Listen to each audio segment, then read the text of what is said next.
when dedicated nurse and single mother Rebecca Harlow purchased a dilapidated 19th century farmhouse in rural Vermont for $68,000, using her life savings and a small inheritance from her grandmother to finally give her two children a permanent home.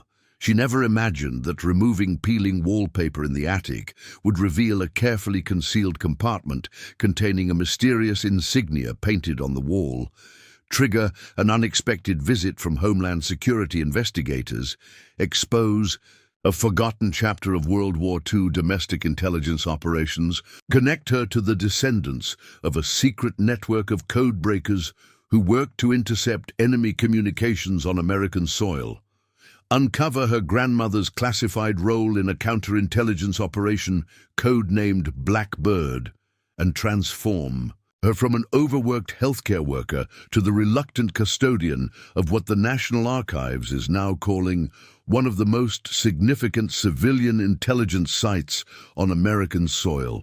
Before we dive deeper into this extraordinary story, tell us where you're watching from today, and if you find yourself captivated, make sure to hit subscribe, because tomorrow I'll show you the actual decoded messages that changed the course of American history. The foreclosure notice for the old Caldwell farmhouse had been posted for nearly 6 months before Rebecca Harlow spotted it on a real estate website during her midnight lunch break at Memorial Hospital. 3 consecutive 12-hour nursing shifts had left dark circles under her eyes, but sleep eluded her as rental prices in Burlington continued to climb beyond what her salary could sustain. The dim light of the hospital break room reflected off her tablet screen as she scrolled through listings she knew would be far beyond her budget. Just one more year of saving, she whispered to herself, the mantra growing less convincing each time. The notification for her next shift blinked on her phone, another reminder of the relentless pace she maintained to support her family. At 36, Rebecca had built a respectable life for herself and her 2 children, 11-year-old Emma and 14-year-old Liam, despite the challenges of single parenthood after her ex-husband moved across the country 5 years earlier.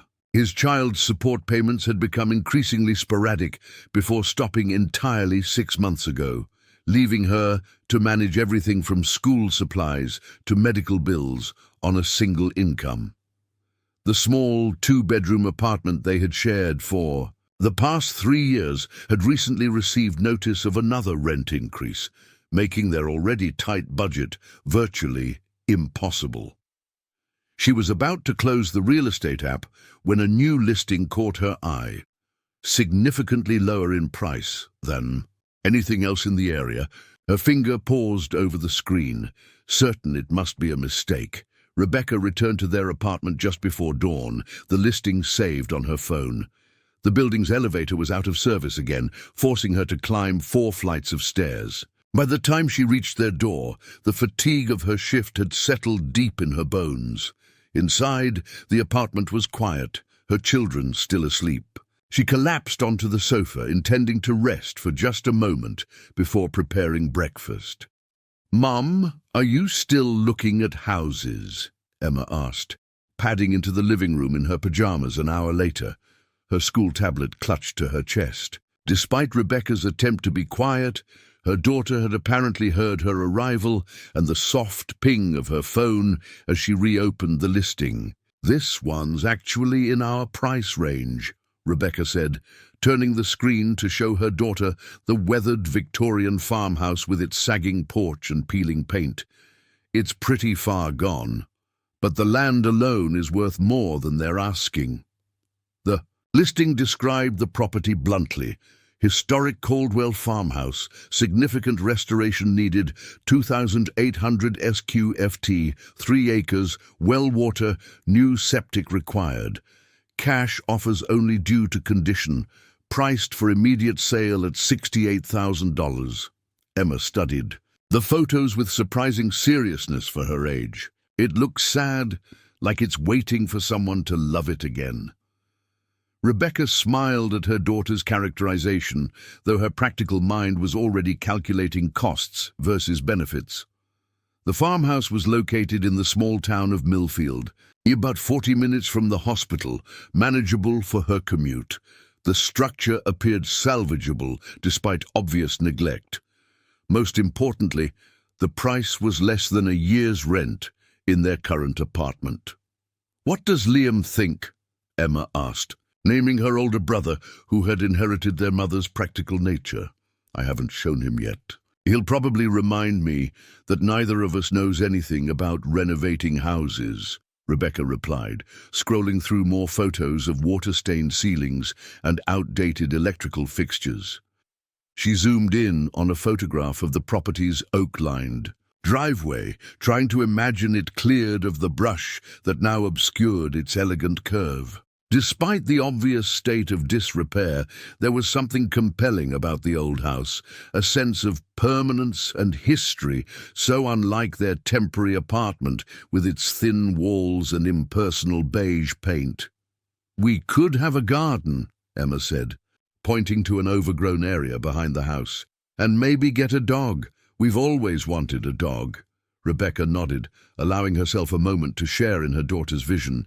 Space, stability, a place to put down roots, all the things she'd been trying to provide since the divorce. The practical nurse in her catalogued all the obstacles and potential disasters, but another part, the part that had worked double shifts and skipped meals to ensure her children had everything they needed, wondered if this might be their one chance at ownership. "I'm going to call about it," she decided, surprising herself, just to get more information. That afternoon, instead of sleeping between shifts, Rebecca drove to Millfield to see the property firsthand. The realtor, clearly surprised by interest in the property that had languished on the market, met her with a folder of disclosures and a ring of keys that looked nearly as old as the house itself. "Bank foreclosed last year," the realtor explained as they navigated the rutted driveway. "Last Caldwell passed away and distant relatives couldn't maintain the taxes. It's been empty about 3 years from what we can tell." Up close, the farmhouse was simultaneously worse and better than the photo suggested. The exterior paint had failed completely in some areas, exposing grey, weathered clapboards.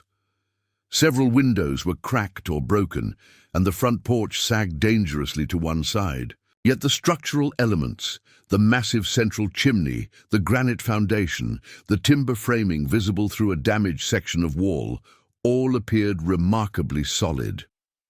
"Most buyers are intimidated by the work needed," the realtor said, unlocking the front door with some effort. "But these old places were built to last. Nothing like the construction they do nowadays." Inside, Rebecca was struck by the quality of light. Warm amber beams cutting through dust motes and illuminating oak floors beneath layers of grime. The central hallway led to a spacious kitchen with a massive hearth, built-in cabinets with glass doors, and a butler's pantry that could easily become a small bedroom during renovations. "All the original woodwork," the realtor noted, gesturing toward ornate moldings and a sweeping staircase with hand-carved balusters. "You don't find craftsmanship like this anymore." Rebecca moved through the rooms methodically, mentally cataloguing issues that needed immediate attention versus cosmetic problems that could wait. The electrical system was outdated and potentially dangerous. The plumbing had suffered freeze damage during unheated winters. The roof showed water stains on upper floor ceilings, indicating leaks that would need immediate repair. Yet beneath these problems, she could see the bones of a home. Spacious bedrooms with fireplaces and tall windows, a library with built-in bookcases lining the walls, a formal dining room that could host family gatherings they'd never had space for in the apartment. "I'd advise getting a thorough inspection," the realtor said, noticing Rebecca's focused assessment. "The bank is selling as is, but you should know what you're getting into. This would be a significant project even for someone with renovation experience." "I'll need to think about it," Rebecca replied, though in truth her mind was already racing with possibilities. She could almost see her children in these rooms, Emma reading in the window seat upstairs, Liam helping to repair the back porch. A home of their own, something permanent that couldn't be taken away by rising rents or landlord decisions. On the drive back to Burlington, Rebecca called her mother, explaining the property and her tentative interest. "It sounds like a money bit, Becca," her mother warned. "You work too hard as it is. When would you have time for renovations?" "The price, Mom. It's actually within reach. And maybe this is exactly what we need. A project we can all work on together, something that's ours." "What about your grandmother's inheritance? Weren't you saving that for the kids' college funds?"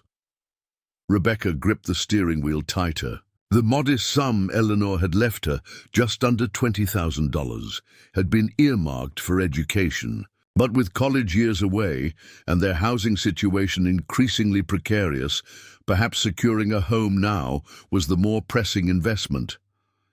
"I think Grandma Eleanor would understand," she said finally. "She always talked about the importance of having roots." That evening, after explaining the property to Liam, who responded with the expected practical objections about their lack of renovation skills, Rebecca made a bold decision. She would make an offer significantly below the asking price, expecting negotiation, and request a 2-week inspection period to thoroughly assess the property. To her shock, the bank accepted her first offer without counter-proposal. The property had been a liability on their books for too long, the realtor explained, and a cash offer, even a low one, was preferable to continued carrying costs. The following 2 weeks became a crash course in home inspection and renovation estimates. Rebecca used every free moment between shifts to research common issues in Victorian-era homes, bringing both children to subsequent visits, along with contractors who provided sobering estimates for essential repairs. Liam, initially the most skeptical, surprisingly became an advocate after their second visit.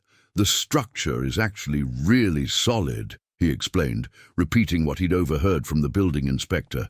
"It's just been neglected. We could do a lot of the cosmetic work ourselves to save money."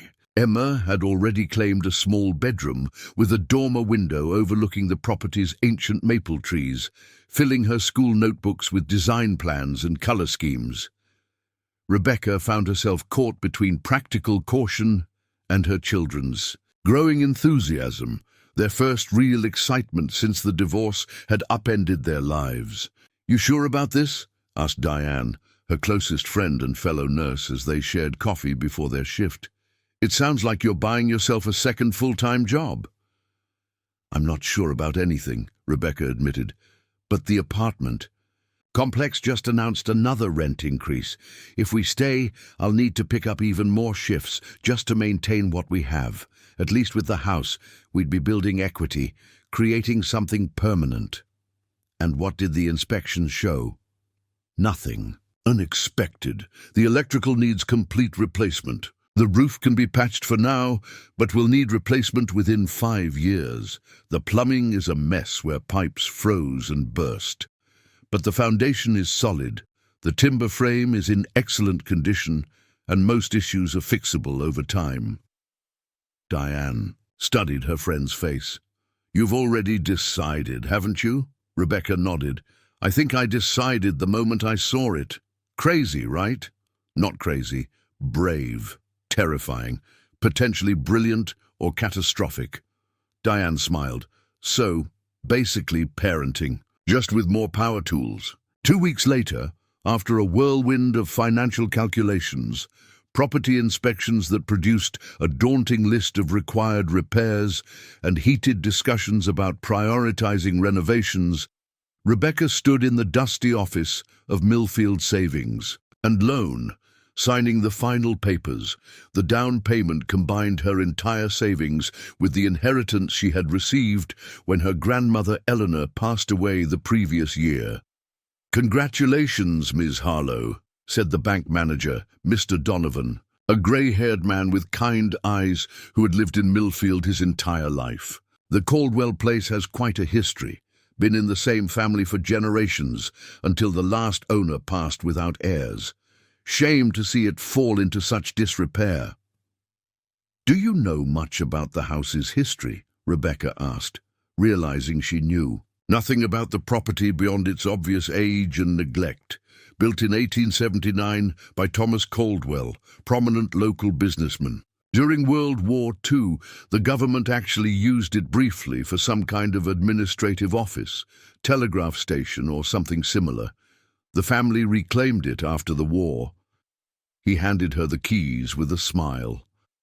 "Fair warning. Old houses like this, they tend to have secrets. At the price I paid, a few secrets are fine as long as they don't involve collapsing foundations," Rebecca joked, though the comment about government use during the war piqued her curiosity. That evening, Rebecca and her children stood in the overgrown yard of their new home, taking in the magnitude of the project they had undertaken. The late April sunshine illuminated peeling paint, missing roof shingles and rotting porch boards, but also highlighted the home's good bones.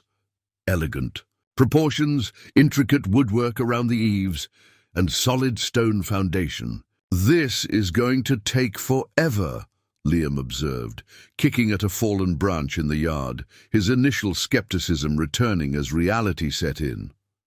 Athletic and practical like his mother, he had recently begun taking odd jobs to help with family expenses. His sense of responsibility accelerated by their financial struggles. "We'll live in the kitchen and one bedroom while we fix up the rest," Rebecca explained, repeating the renovation plan she had developed with help from several contractor friends. Of Diane's, the inspector said the structure is basically sound. It's mostly cosmetic work and updating systems.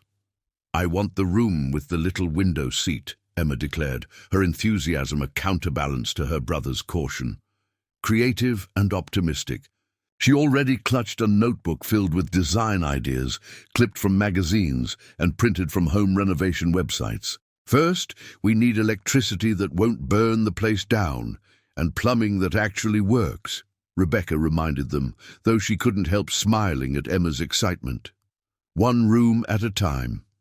They ventured inside, footsteps echoing on hardwood, floors covered in decades of dust. Despite the disrepair, the house retained vestiges of former elegance, ornate ceiling medallions, built-in cabinets with glass doors, and carved newel posts on the central staircase. "The previous owners left some furniture," Rebecca noted, surveying sheet-covered shapes in various rooms. "We might be able to salvage some pieces." In what appeared to be a library or study, built-in bookcases lined the walls, mostly empty save for outdated encyclopedias and agricultural almanacs.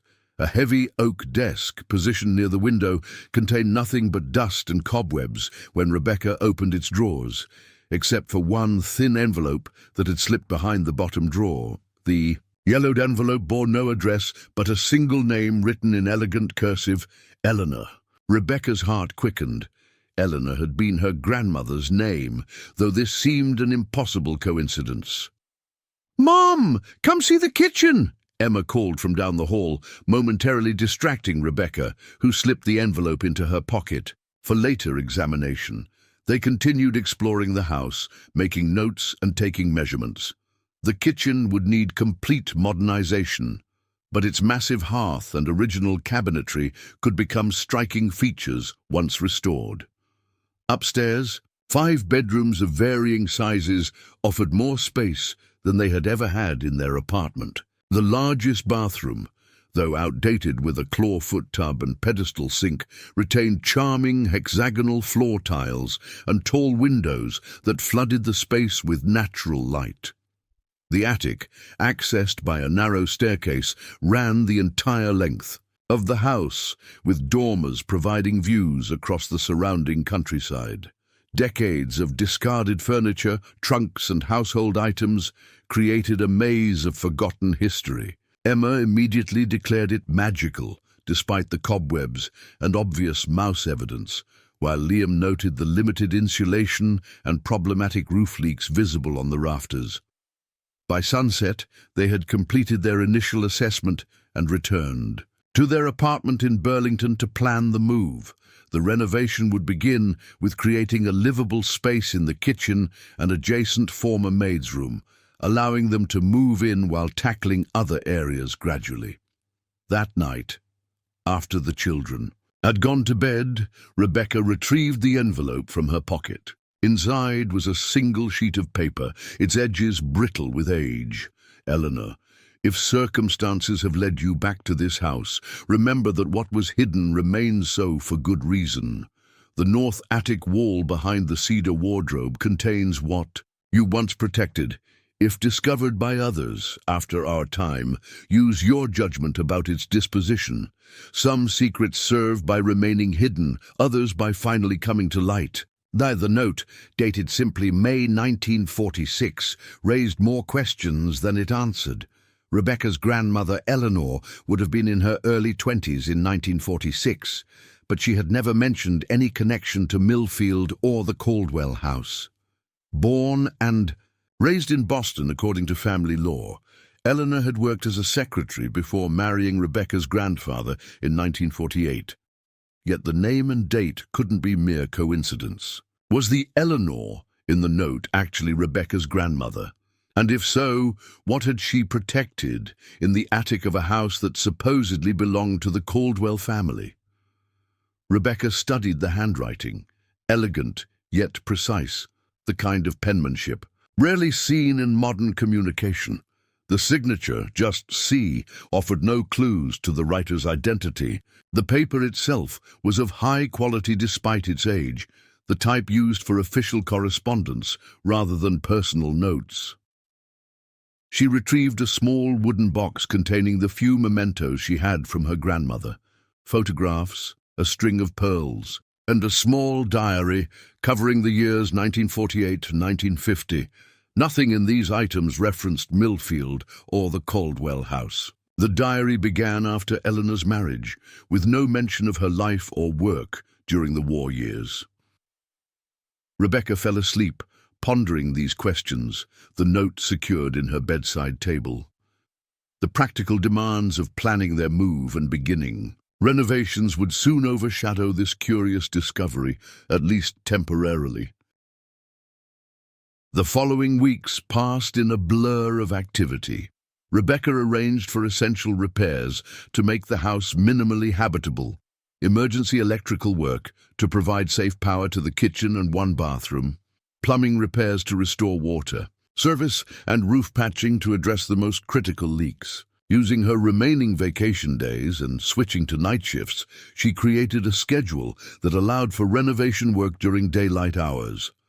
Liam had surprised her by embracing the project more enthusiastically than expected, particularly after discovering that several boys from his new school had fathers in construction who were willing to offer advice and occasional assistance in exchange for Liam's help on their own projects. He quickly developed rudimentary carpentry skills, focusing on repairing damaged window frames and floorboards. Emma had appointed herself interior designer, creating elaborate plans for each room once the structural work was complete. Her artistic talents found expression in color schemes and furniture arrangements, giving the family a vision of what the house could become beyond its current state of disrepair. By mid-May, the Harlow family officially moved into the farmhouse, setting up temporary living quarters in the kitchen and adjacent former maid's room. Rebecca had sold most of their apartment furniture, keeping only essential items that would fit their renovation lifestyle. The kitchen, though far from finished, now had functional appliances, running water, and safe electrical outlets. Basic amenities that felt like luxuries after weeks of demolition and repair work. It was Emma who first became interested in the house's history, particularly after hearing Mr. Donovan's comment about government use during the war. She began researching local history at the Millfield Library, returning with photocopied newspaper clippings and town records. The house was requisitioned by the Department of War in 1943, she announced one evening as they ate dinner at their makeshift kitchen table. This article says it was used as a regional communications office until 1945, but doesn't give any more details. Probably just a boring administrative office, Liam said, more interested in the sandwich he was devouring. After a day of scraping wallpaper with a new friend from school. But why would they choose this house? Emma persisted. The article says they specifically requested this property, even though there were vacant buildings in town that would have been more convenient. Rebecca thought of the mysterious note, addressed to Eleanor, and its reference to something hidden in the attic. She had meant to investigate the north attic wall mentioned in the note, but more pressing renovation concerns had pushed it down her priority list. Maybe we should check out the attic this weekend, she suggested casually. We need to assess the insulation situation up there anyway, before the weather gets too hot. The following Saturday morning found the three of them in the sprawling attic, which ran the entire length of the house.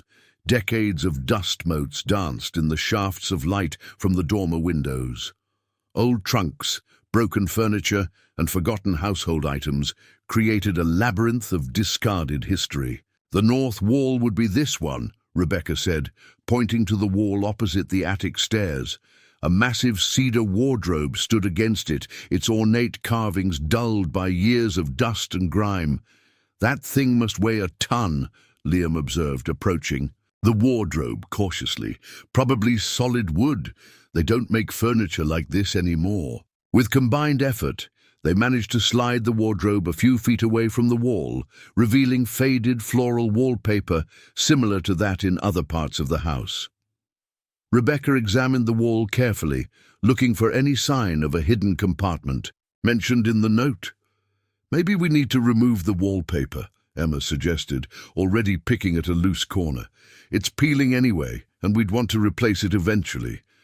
The ancient adhesive had largely failed over the decades, allowing large sections to peel away easily. As they removed the wallpaper, a discolored rectangular section of plaster became visible, approximately 3 feet wide and 2 feet high, clearly different from the surrounding wall. There's definitely something here, Rebecca said, running, her fingers along what appeared to be a nearly invisible seam. Pressing carefully along the edges, she felt a slight give in one corner. With focused pressure, a panel popped inward slightly, revealing a recessed handle. Heart pounding with anticipation, Rebecca pulled the handle, and the panel swung open like a small door, revealing a compartment built into the wall cavity. Inside was not the documents or valuables she had half expected, but simply a wall section that had been plastered smooth and painted with what appeared to be an insignia or symbol. The design, approximately 18 inches in diameter, featured a stylized blackbird with outstretched wings against a circular navy background. Surrounding the bird were unfamiliar characters or symbols arranged in a precise pattern, and below it, stenciled in faded but legible text, were the words, "Station." Blackbird and OSS SCD 1943-1945. What is it? Emma asked, leaning in for a closer look, her fingers hovering near but not touching the surface. Some kind of official seal or insignia, Rebecca replied, photographing it with her phone. OSS was the Office of Strategic Services, basically America's intelligence agency during World War II. I don't know what the rest means. SCD could be Signal Corps Division, Liam suggested, surprising both his mother and sister. When they looked at him questioningly, he shrugged. What? I watch history documentaries. Why would a government intelligence insignia be hidden in our attic? Liam asked, his previous disinterest replaced by obvious curiosity. And what are these symbols around the bird? Emma added, tracing the air just above the circular pattern without touching the aged surface. They don't look like any alphabet I've seen. Rebecca studied the strange characters. They weren't Roman letters, Cyrillic, or any Asian script she recognized. Some appeared to be stylized numbers combined with symbols, perhaps a code or cipher system. I'm not sure, she admitted, taking additional photos from different angles to capture the detail. But this was clearly something significant. The OSS was America's intelligence agency during World War II. They handled espionage, counterintelligence, and code-breaking operations. SCD might stand for Signal Corps Division or Special Communications Department. Whatever it was, they took great care to hide this insignia rather than simply painting over it when they left. She thought again of the note addressed to Eleanor and its cryptic message. If her grandmother had some connection to this house during the war, could she have been involved with whatever operation this insignia represented? Do you think Grandma Eleanor knew about this? Emma asked, seemingly reading her mother's thoughts. The note was addressed to her, and it specifically mentioned something hidden behind the wardrobe, Rebecca replied carefully. But I don't understand how she could have been connected to this house or any government intelligence work. According to family history, she was just a secretary in Boston during the war years. Maybe she was a spy, Emma suggested with the dramatic flair of an 11-year-old, and her cover story was being a secretary. Liam rolled his eyes at his sister's imagination but looked thoughtful. The timing fits. The insignia says 1943-1945, and the note was dated 1946, right after the war ended.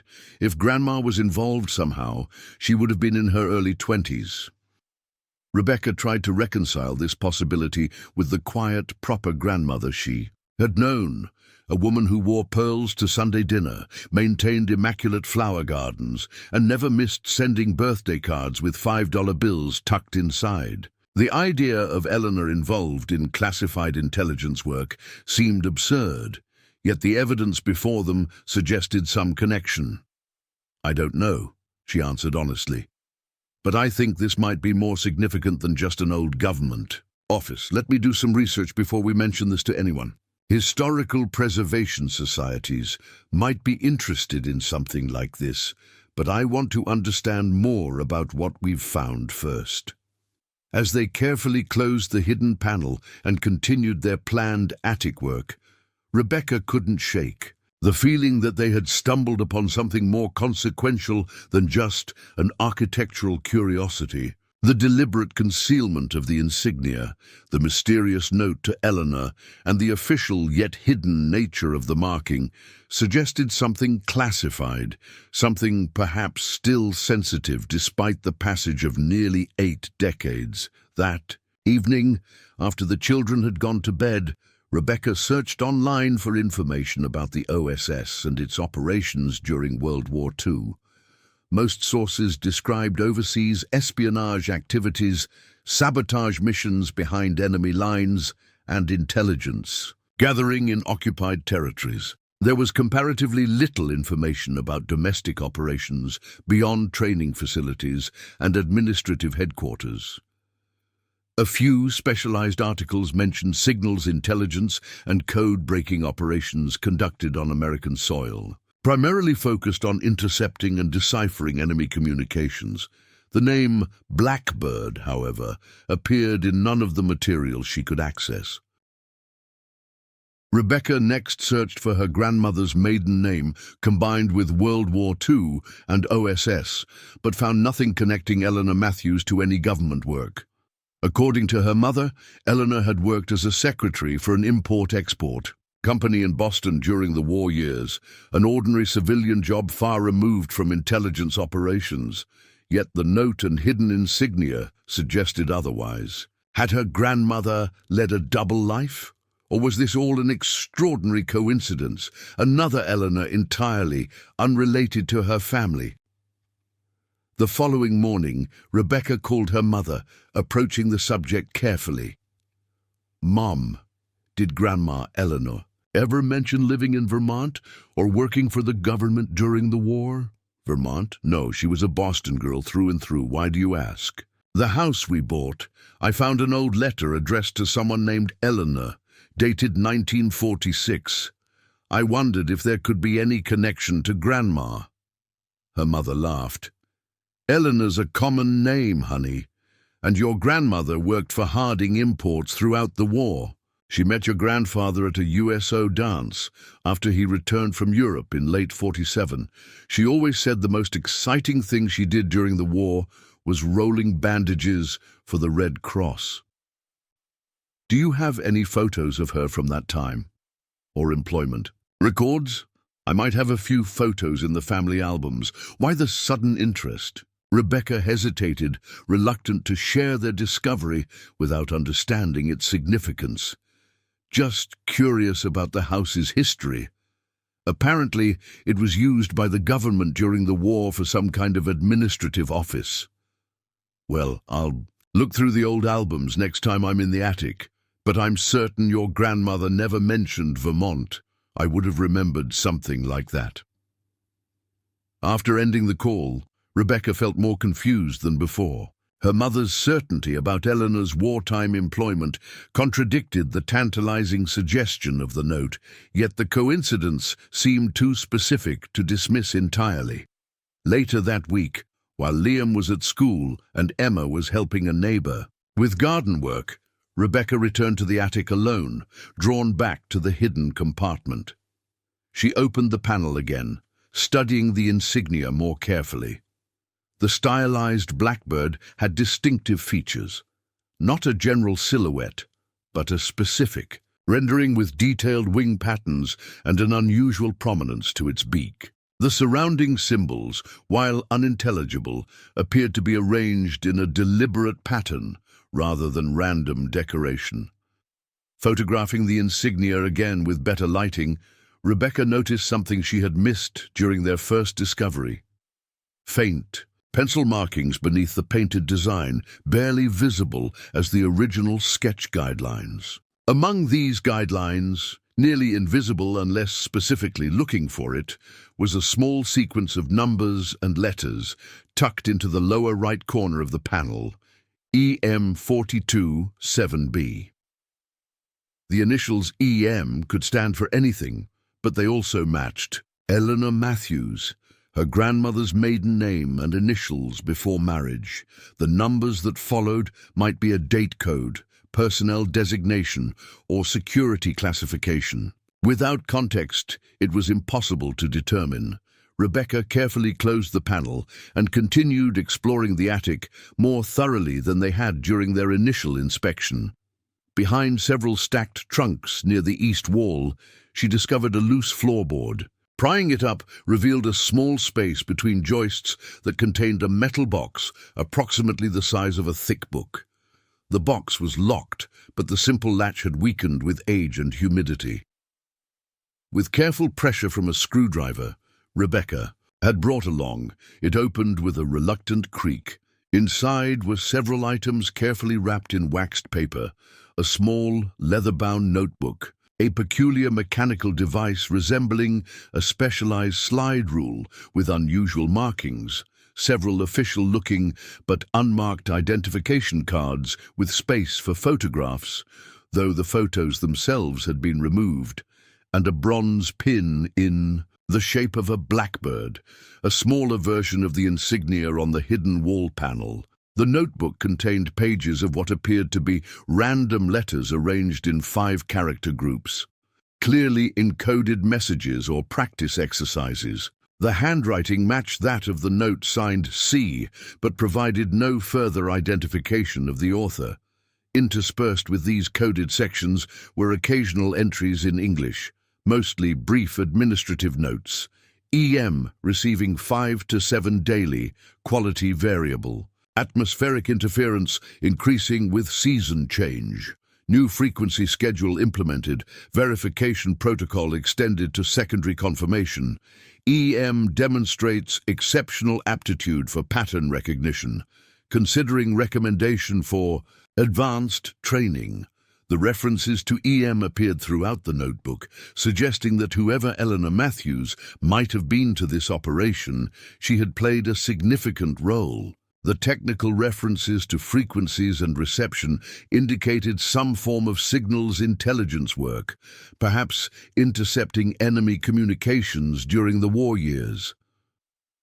Rebecca carefully photographed each page of the notebook and the other items, before returning everything to the metal box exactly as she had found it. She replaced the box beneath the floorboard, then the floorboard itself, and rearranged the trunks to conceal the hiding spot. As she turned to leave, her phone rang. An unknown local number. "Ms. Harlow, this is Sheriff Thomas from the Millfield Police Department. I'm calling regarding your property on Orchard Road." Rebecca's heart raced. "Yes? Is there a problem?" "Not exactly a problem, ma'am, but we've received an unusual request from the Department of Homeland Security. They've indicated interest in conducting a historical assessment of your property next week.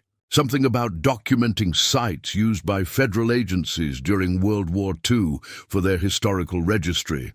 They asked me to facilitate an introduction since you're new to town." "Homeland Security is interested in my house?" Rebecca asked, trying to keep her voice casual despite the alarm bells ringing in her mind. The timing could not be coincidental, barely a week after discovering the hidden insignia. "Apparently it's part of some historical preservation initiative," the sheriff continued. "They specifically mentioned the property's use as a government facility during the 1940s. I told them I'd check if you're amenable to a visit. They're sending 2 representatives next Tuesday morning, if that works for you." Rebecca's mind raced. How had a government agency learned about their discovery so quickly? They hadn't told anyone about the insignia or hidden compartment. Even their renovation permit applications had made no mention of the attic work, focusing instead on the essential plumbing and electrical updates. "Of course," she answered, buying time to process this development. "Tuesday morning would be fine. Please let them know I'll be available after 9 a.m. After ending the call, Rebecca sat on an old trunk, trying to make sense of the situation. The historical preservation explanation seemed plausible on the surface. Many government agencies maintained records of historically significant properties. But the timing and specific interest in a rural Vermont farmhouse that had supposedly served as a minor administrative office raised questions. Had they triggered some kind of monitoring system by researching OSS operations online?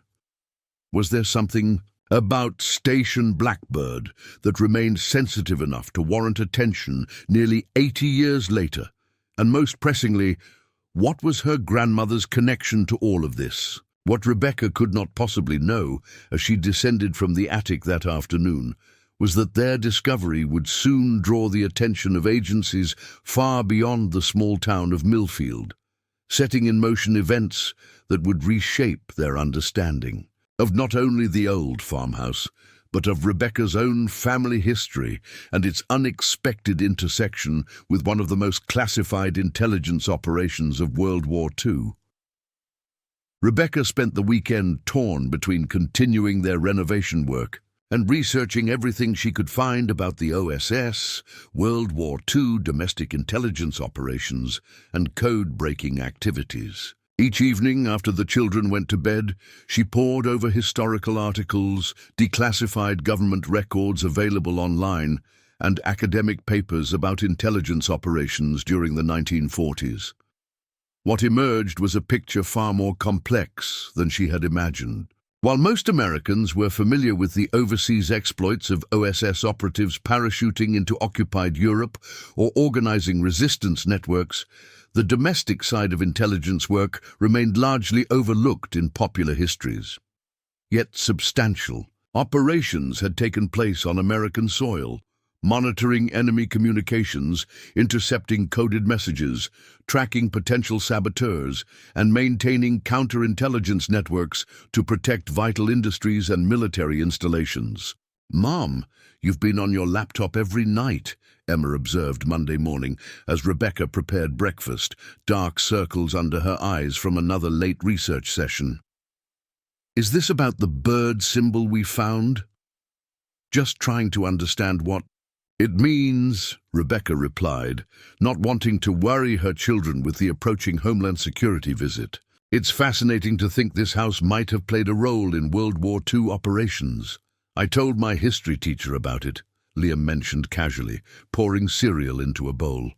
He said local buildings were sometimes used for signals intelligence, monitoring, radio transmissions and stuff. He wants to see pictures if it's historically significant. Rebecca froze momentarily. You told your teacher about what we found in the attic. Liam looked up, sensing her concern. Yeah, I thought it was cool. Was that wrong? No, it's fine, she assured him, though her mind was racing. Had word of their discovery spread through the school, perhaps reaching someone connected to government agencies? It seemed unlikely, but might explain the sudden interest from Homeland Security. I think we should keep the discovery to ourselves for now, she added. Carefully, at least until we understand what it means. Some historical sites have special preservation requirements, and I want to make sure we don't get caught up in bureaucratic complications while we're still renovating. Both children nodded, though Emma looked disappointed at keeping their exciting find secret. Rebecca felt a twinge of guilt for not sharing her concerns about tomorrow's visit, but she wanted to assess the situation before potentially alarming them. After they left for school, Rebecca called in to the hospital, requesting a personal day for Tuesday. Her supervisor, understanding the challenges of her renovation project, approved the time off without question. Next, she contacted Diane, briefly explaining the situation and asking her friend to be coincidentally working in the front yard. During the Homeland Security visit, an extra set of eyes and ears that might prove valuable. You think they're actually concerned about your house's historical status, or is something else going on? Diane asked. Probably routine, Rebecca replied, not entirely convinced herself. But the timing is strange, barely a week after we find this hidden insignia, and suddenly there's federal interest in the property. Want me to bring Mike? Diane offered, referring to her husband, a construction contractor who had helped with some of the initial assessments. He could pose as your renovation consultant. That would be perfect, actually. The more witnesses to whatever this is, the better.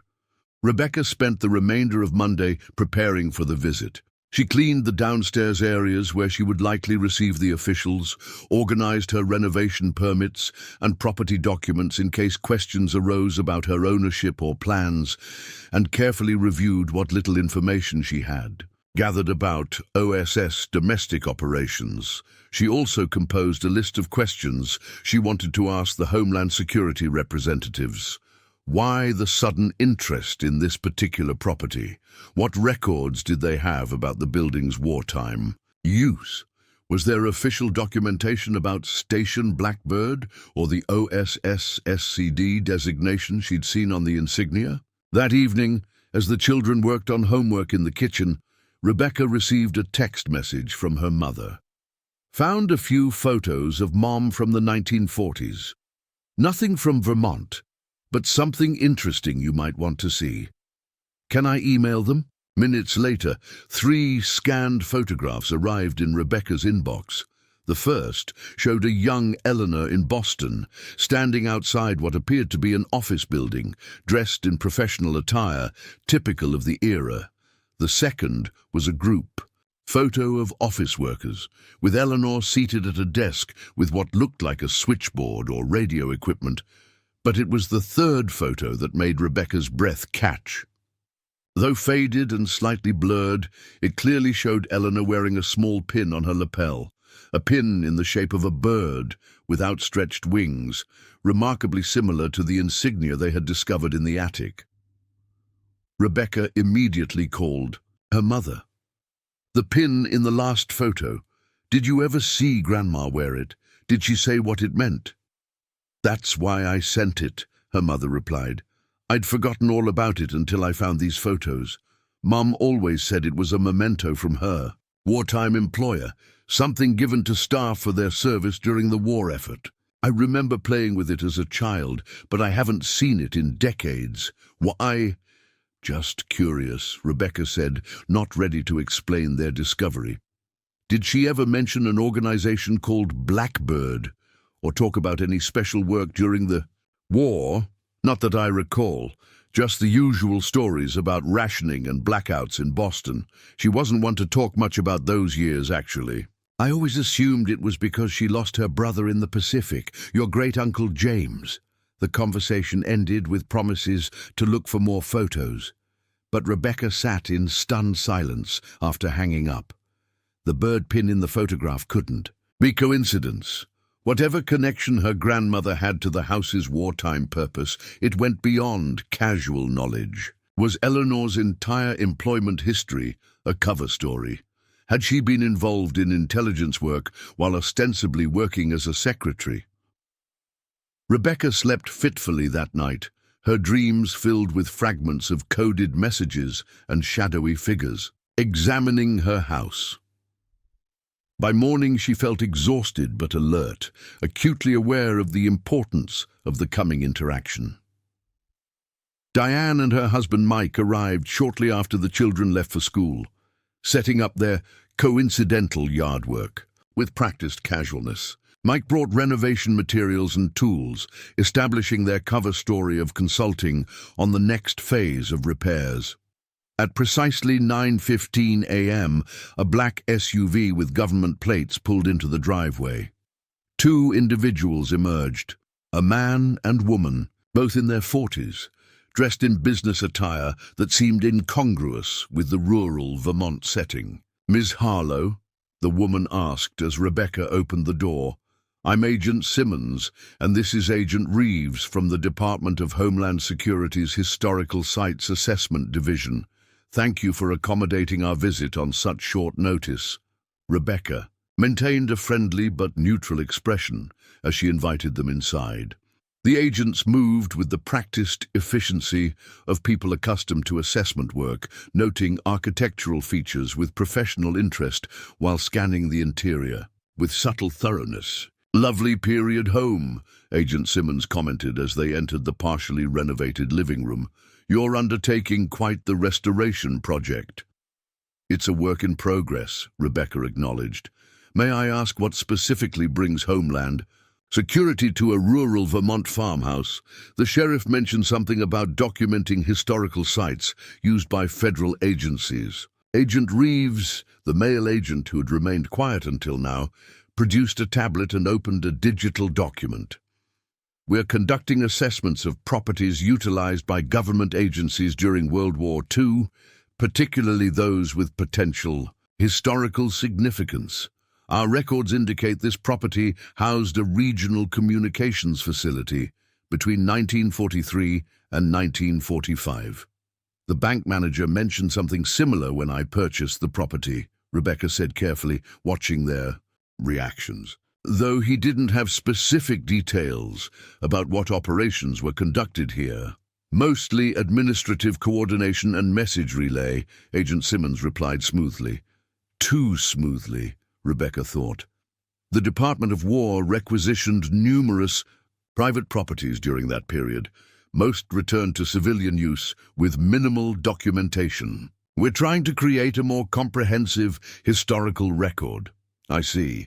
And what does this assessment involve?" "I'm in the middle of significant renovations, as you can tell. Primarily photographic documentation and structural mapping. We're particularly interested in any original features that might remain from the 1940s period. Communication infrastructure, modified spaces, that sort of thing." Rebecca nodded, maintaining her composure. "Most of the house has been altered over decades, with previous owners modernizing different areas. I haven't come across anything that looks like communication equipment or government modifications." The deliberate omission of their attic discovery hung in the air. Rebecca watched the agents' expressions for any indication they knew more than they were revealing. Agent Reeves consulted his tablet again. "Our records suggest the facility utilized the upper levels of the house, particularly the attic space, for signal reception due to the elevated position. Would it be possible to examine those areas?" The specific mention of the attic confirmed Rebecca's suspicions. This was not a routine historical assessment. Somehow they knew or strongly suspected what lay hidden behind the wallpaper. She considered, refusing access without a warrant, but decided a cooperative approach might yield more information about what they actually knew. Of course, I should warn you, the attic is still untouched in our renovation sequence. It's quite dusty and filled with old furniture and trunks from previous owners. As they climbed the stairs to the second floor and then the narrower attic, Rebecca sent a quick text to Diane. "In attic with visitors. All okay, but stay alert." She had positioned her phone to record audio in her pocket, not necessarily for evidence, but for her own ability to review the conversation later. The attic looked exactly as they had left it after their discovery. The wardrobe still positioned away from the wall, the loose wallpaper partially removed, but the hidden panel itself closed and not immediately obvious, unless one knew what to look for. "Quite spacious," Agent Reeves commented, moving directly toward the north wall with unnerving purposefulness. "These old houses often utilized attic spaces for long-wave radio reception. The height improved signal clarity." "I wouldn't know much about that," Rebecca replied, watching as both agents examined the partially removed wallpaper around the hidden panel area. "We've barely started work up here, just assessing insulation needs and roof repairs for now." Agent Simmons ran her hand along the wall, pausing precisely where the hidden panel was located. "Interesting. The plaster texture changes here, almost like a repair or modification." Her eyes met Rebecca's, a silent understanding passing between them. "Have you explored this section during your renovation assessment?" Rebecca maintained eye contact, making a split-second decision. "We noticed the difference in wall texture. There's a panel there, probably access to the space between exterior and interior walls for insulation or repairs. Not uncommon in these old houses." Rather than pretending ignorance, she had acknowledged the panel's existence while minimizing its significance, a calculated middle ground that might prompt the agents to reveal more of what they actually knew. "Mind if we take a closer look?" Agent Reeves asked, though his tone suggested it wasn't really a question. "Go ahead," Rebecca replied, heart pounding as Agent Simmons located the nearly invisible seam and applied pressure to the corner where the recessed handle was hidden. The panel swung open with the same quiet creak Rebecca remembered from their discovery. Both agents stared at the revealed insignia without surprise, confirming they had known exactly what they would find. "Station Blackbird," Agent Simmons said quietly, photographing the insignia with her phone. "One of the more enigmatic OSS Domestic Operations, Signal Corps Division Facility, established 1943, decommissioned officially in November 1945. Rebecca decided to stop pretending. "You knew this was here before you arrived. This isn't a routine historical assessment." Agent Reeves turned to her, his professional demeanor unchanging. "Not entirely routine, no. When certain keywords appear in online searches or local communications about properties with classified historical significance, our department receives automated alerts." "So someone flagged my research into the OSS in this house? Or was it Liam mentioning it to his history teacher?"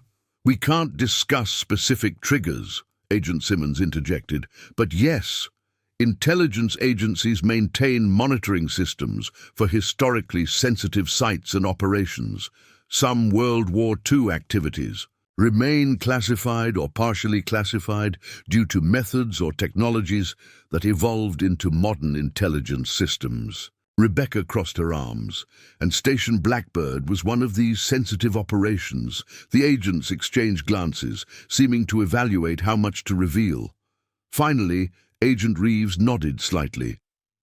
Blackbird was a specialized signals intelligence operation focused on intercepting and decoding enemy communications from U-boats operating in the Atlantic. This location was chosen for its elevation and absence of electrical interference in the 1940s, A small team operated sophisticated radio equipment to capture encrypted transmissions that were then relayed to central processing stations. And this is still sensitive information 80 years later? Rebecca asked skeptically. The operation itself isn't particularly sensitive anymore, Agent Simmons conceded. But some of the cryptographic techniques developed here evolved into systems used throughout the Cold War and beyond. More importantly, certain personnel files remain classified under extended protocols due to the nature of ongoing protection and programs. Rebecca sensed they were approaching the real reason for their visit. Personnel files. You mean the people who worked here during the war? Precisely, Agent Reeves confirmed. Blackbird utilized both military personnel and civilian specialists with particular aptitudes for signals work and cryptographic analysis. Some of these individuals continued in intelligence roles long after the war, necessitating extended identity protections. Rebecca thought of her grandmother and the bird pin in the photograph. Would these personnel records include civilian women who may have worked as code breakers or signals operators? Another significant glance passed between the agents. They would, Agent Simmons replied carefully. Women played crucial roles in signals intelligence and cryptography during the war, often without public recognition. Their identities received particular protection due to the era's social expectations. I believe my grandmother may have been connected to this operation, Rebecca said, deciding transparency might yield more information than continued evasion. Her name was Eleanor Matthews. She supposedly worked as a secretary in Boston during the war, but I recently found evidence suggesting she might have been involved with Blackbird. The reaction was subtle but unmistakable. Both agents displayed momentary surprise, followed by increased attention. What evidence have you discovered? Agent Reeves asked, his tone deliberately neutral.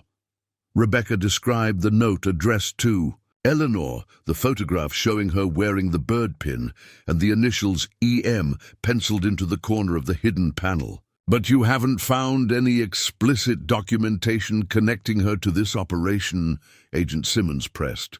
Not yet, Rebecca admitted, though the coincidences seem significant. If you have personnel records that could confirm whether my grandmother worked here, I'd very much like to know the truth. The agent stepped slightly away, conferring quietly before Agent Reeves turned back to her.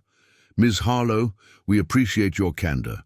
We can neither confirm nor deny specific personnel assignments without proper authorization. However, given your potential family connection and the fact that you now own this historically significant property, we can initiate a limited declassification review for relevant historical information. How long would that take? Typically, several months. But given the age of the materials and your direct connection to the property, we might expedite the process to 30-45 days. Rebecca studied them, trying to discern their actual intentions. And in the meantime, what happens to the insignia and any other historical elements we might discover during renovations? We'd ask that you maintain them in their current condition and document any additional findings, Agent Simmons replied.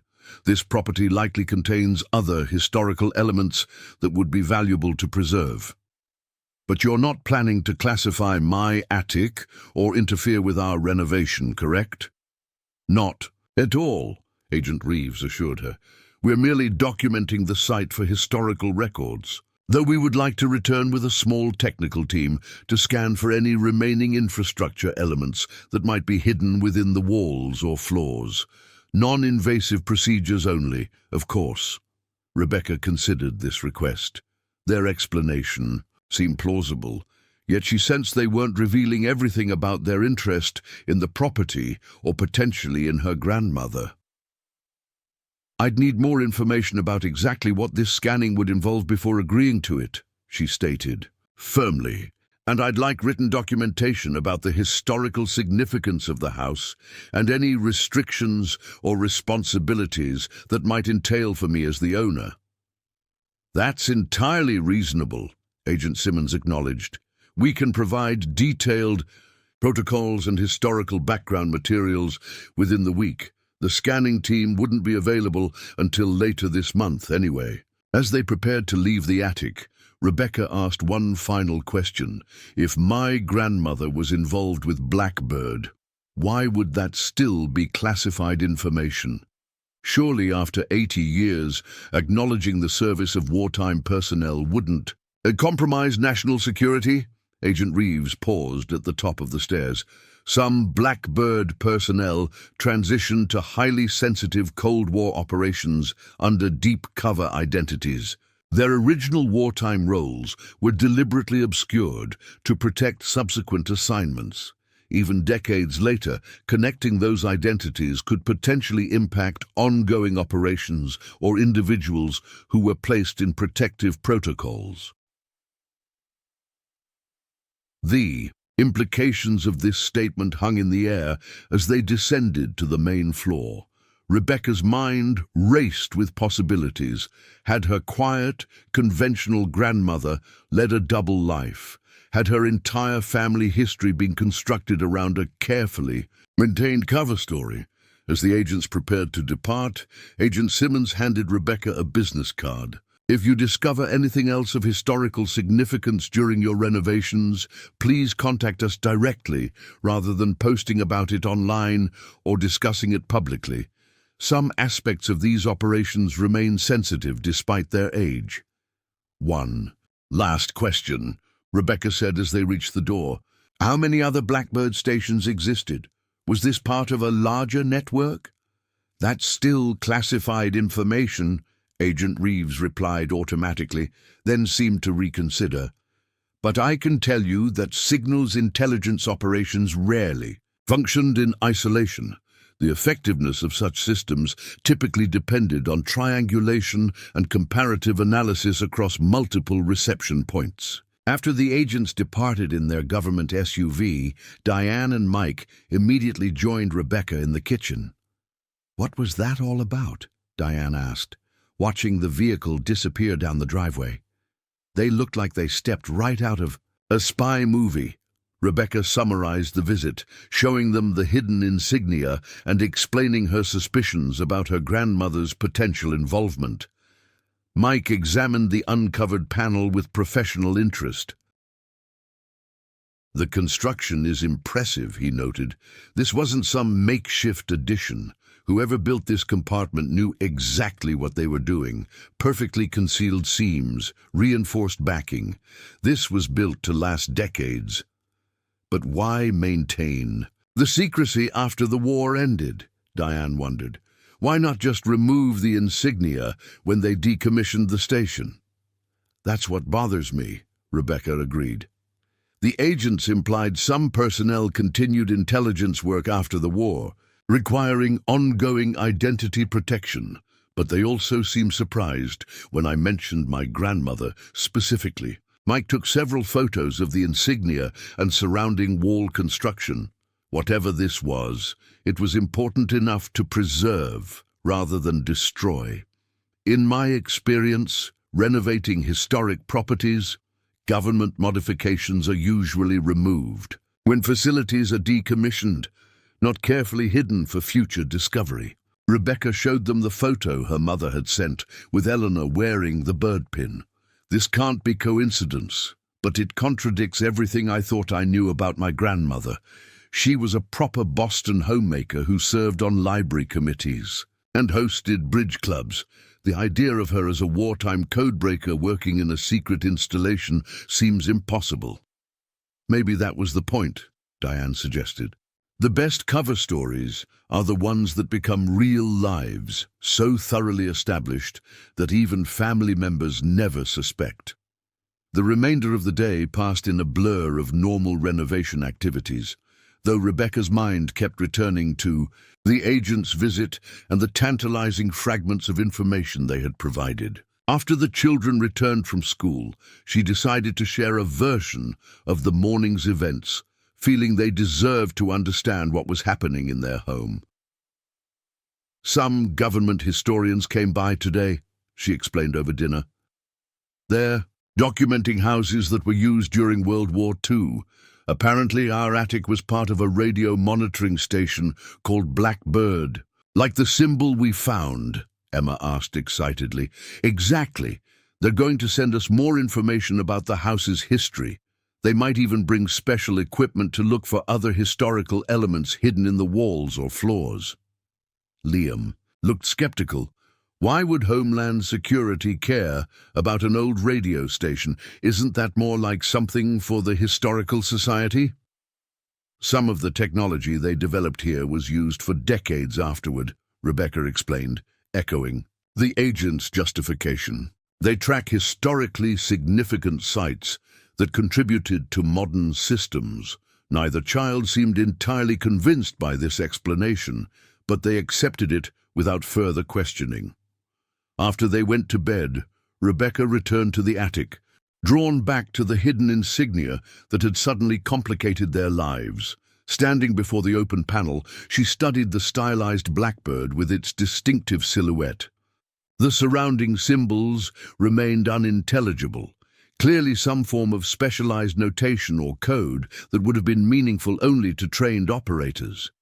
On impulse, she removed the small metal box from its hiding place beneath the floorboard and examined its contents again, the notebook with its encoded messages and cryptic administrative notes, the bronze Blackbird pin matching the one in her grandmother's photograph, the strange, slide rule-like device with its unusual markings. She photographed each item again, more carefully this time, intending to research their potential functions or meanings. As she handled the mechanical device, she noticed something she had missed before, a small compartment built into its base, nearly invisible unless examined closely. Carefully sliding open this hidden section revealed a tightly folded paper protected by a thin sheet of wax paper. Unfolding it with trembling fingers, Rebecca found herself looking at a document unlike any she had seen before. It appeared to be a certificate of some kind, printed on high-quality security paper with official watermarks and seals. The heading read, "Office of Strategic Services, Special Commendation," followed by the code designation SCD Blackbird. Below this, partially faded but still legible, was a typed entry. "Matthews, Eleanor J. Signal Analyst, Civilian, for exceptional service in signals acquisition and preliminary decryption, contributing directly to the identification and tracking of enemy naval assets between March 1943 and November 1945. Special recognition for developing improved frequency isolation techniques that significantly enhanced signal clarity under adverse atmospheric conditions." The certificate was dated December 1945 and signed by what appeared to be high-ranking military and intelligence officials, though the signatures had been deliberately obscured by a black line drawn through them, clearly an attempt to remove. Identifying information while preserving the document itself, Rebecca sat back, stunned by this concrete confirmation. Her grandmother, the proper, conventional woman who had taught her to bake cookies and maintain a proper household, had indeed been part of a classified intelligence operation during the war. The secretary position in Boston had been a cover story that apparently became so entrenched it formed the family's accepted history, yet questions remained. Why had Eleanor never revealed this service, even decades later, when wartime classifications would normally have expired? What had happened after the war that required such complete silence about her role?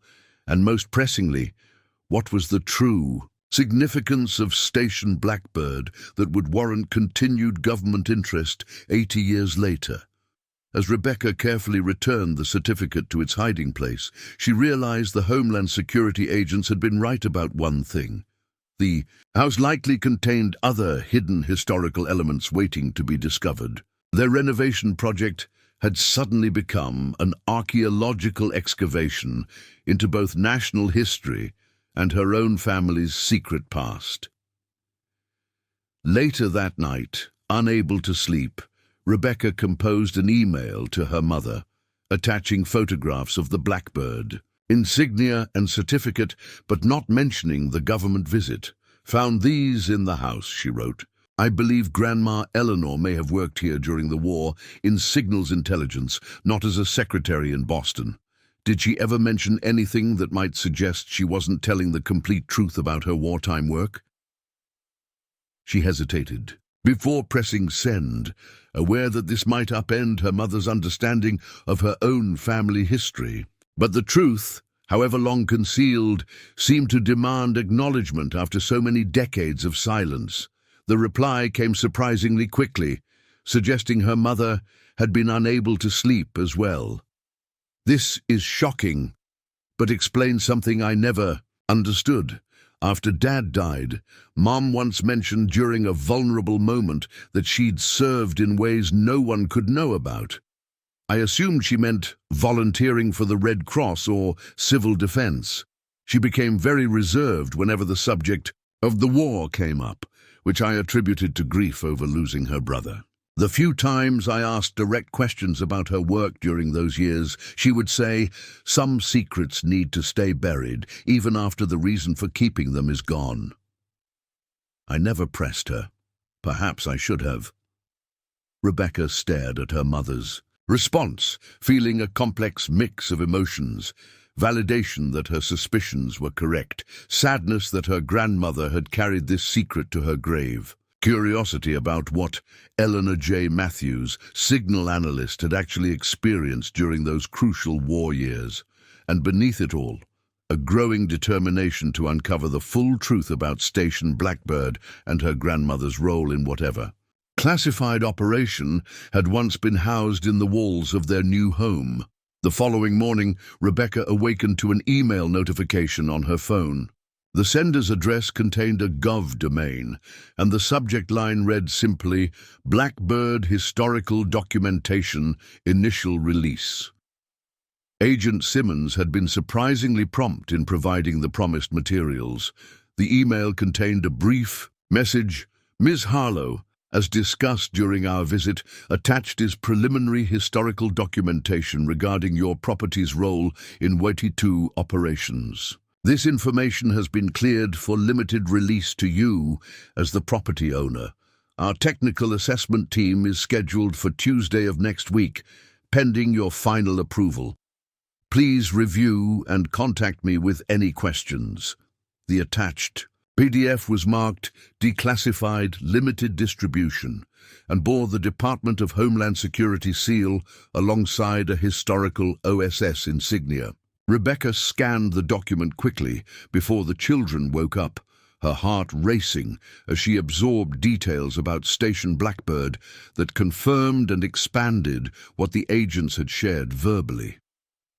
According to the official history, the Caldwell House had been selected in 1943 for its elevated position, rural isolation, and proximity to coastal waters. Blackbird was described as a specialized signals interception facility focused on detecting, recording, and preliminary decoding of enemy naval communications, with particular emphasis on U-boat activities in the North Atlantic shipping lanes. The document confirmed that the operation had employed both military personnel and civilian specialists, though no specific names were included in this initial release. More interesting was the confirmation that Blackbird had not operated in isolation, but had been part of a network of similar facilities along the eastern seaboard, forming a triangulation system that could precisely locate the origin points of intercepted transmissions. A section titled Post-War Significance noted cryptically that methodologies and personnel developed within the Blackbird network contributed significantly to early Cold War intelligence capabilities, particularly in signals interception technologies employed against Soviet bloc communications between 1947 and 1962. The document concluded with a brief acknowledgement that certain structural modifications and equipment installations may remain within properties utilized for these operations, along with a request that property owners report any discoveries of technical apparatus, documentation, or architectural adaptations consistent with signals intelligence activities. Rebecca saved the PDF to her secure cloud storage and forwarded a copy to Diane with a brief message. "This just arrived. Seems they're being somewhat transparent, but I suspect there's much more they're not sharing." As she prepared breakfast, she considered her next steps. The Homeland Security visit had confirmed her grandmother's connection to Blackbird was significant enough to warrant continued government interest 80 years later. The hidden certificate she'd discovered proved Eleanor had played a technical role in signals analysis, not merely clerical or administrative work, but the bigger picture, how Blackbird connected to other intelligence operations and why it remained sensitive enough for active monitoring remained unclear. "Mom, are those government people coming back?" Emma asked over breakfast, spreading jam on her toast with careful concentration. "Not until next week," Rebecca replied. "They're interested in the house's history during World War II. Apparently, it was part of something more important than we realized. Mrs. Keller at the library said old houses around here sometimes have historical preservation requirements," Liam added. "Will that mess up our renovation plans?" "I don't think so," Rebecca assured him, though the question had concerned her as well. "They seem more interested in documenting what's here than imposing restrictions. They're actually providing information about the house's history that might help us understand some of the unusual features we've found." After the children left for school, Rebecca returned to the attic, drawn again to the hidden insignia and the metal box beneath the floorboard. She had been too shocked by the discovery of Eleanor's commendation certificate to thoroughly examine the other items the night before. The small mechanical device resembling a specialized slide rule particularly intrigued her. Unlike a standard mathematical tool, this device featured unusual markings and scales that seemed designed for specialized calculations. Small letters along one edge, frec, lat, long, and VR, suggested it might have been used for determining radio frequencies or geographic positions. She photographed it from multiple angles, then carefully examined the notebook again. Beyond the pages of 5-letter code groups and administrative notes, she found several hand-drawn diagrams near the back, what appeared to be signal patterns or waveforms, with annotations in the same precise handwriting that had signed the Notice C. One entry particularly caught her attention. EM's frequency prediction model validated again. Third consecutive successful location within 5 nautical miles.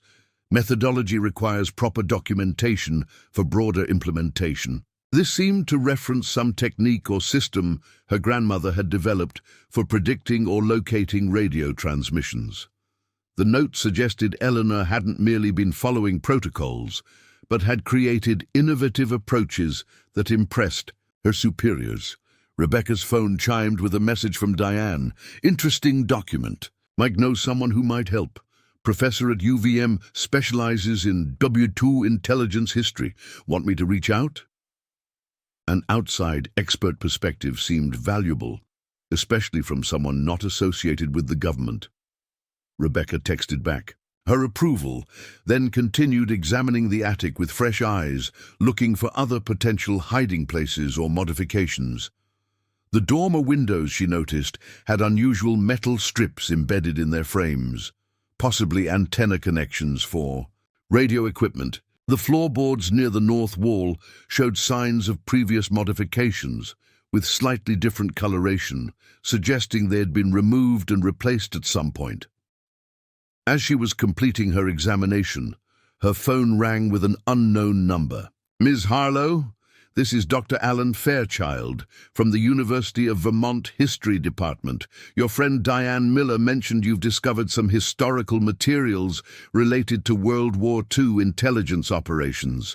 I specialize in that field and would be very interested in discussing your findings. Rebecca hesitated, uncertain how much to reveal over the phone to someone she'd never met. Yes, we found some interesting items during our home renovation. The house apparently served some government function during the war. Diane mentioned something about Blackbird. The professor's voice held careful neutrality, but Rebecca detected underlying excitement.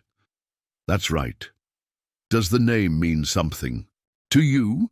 It does. I've encountered references to a signals operation by that codename in my research, but it's one of the more obscure OSS domestic programs with limited documentation. If you found physical evidence of Blackbird activities, that would be quite significant from a historical perspective.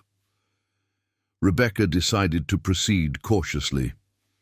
I'd be interested in sharing what we've found, but I'm trying to understand the historical context before making any decisions about the materials. Homeland Security has already visited to document what they called historically significant features of the house. Homeland Security. The professor's tone sharpened with interest that suggests the materials retain some sensitivity despite their age. WWGY intelligence operations often established frameworks for Cold War programs that continued for decades. Would you be open to meeting in person? I could provide insight on the historical significance and proper preservation approaches. They arranged to meet the following day at a cafe in Burlington, neutral territory that would allow Rebecca to assess Dr. Fairchild before potentially inviting him to the house. She mentioned nothing about her grandmother's connection, deciding to keep that information private until she better understood the implications. After ending the call, Rebecca drove into town to visit the Millfield Historical Society, housed in a small building near the town hall. The elderly volunteer at the desk brightened when Rebecca mentioned researching the Caldwell house. Oh, the old Caldwell place, one of our most historically significant properties. Built in 1879 by Thomas Caldwell after he made his fortune in lumber. The family owned half the town at one point. The woman, who introduced herself as Martha, pulled out a folder from a filing cabinet. We have some photos and newspaper clippings you might find interesting. The folder contained several black and white photographs of the house in earlier eras, showing its evolution through different periods. A newspaper clipping from 1943 briefly mentioned the property's requisition by the War Department for essential communication functions supporting the war effort, but provided no specific details about its operations. Do you have any information about how the house was used during World War II? Rebecca asked. Martha's expression grew thoughtful. Not much in our official records. The government was very hush-hush about whatever they did there. My mother used to say there were strange antennas on the roof, and trucks would deliver heavy equipment late at night. Locals weren't allowed anywhere near the property during those years. Did anyone from town work at the facility? Not that I recall hearing. About the staff all seemed to come from elsewhere, very polite but didn't mix much with townspeople. Martha leaned closer, lowering her voice conspiratorially. There's always been rumors, though. Some folks said they were tracking German spies or listening to enemy submarines. My father claimed they had machines that could decode secret messages, but he was known for embellishing stories. Rebecca smiled at this inadvertent confirmation of Blackbird's actual purpose. Were there any other government facilities in the area during that time?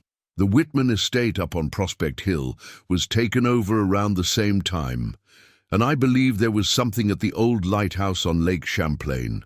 All returned to private ownership after the war.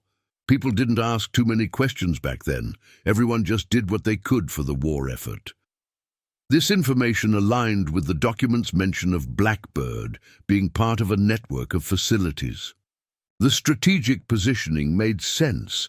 Elevated locations with clear lines of sight to different directions, creating an effective triangulation system for locating transmission sources.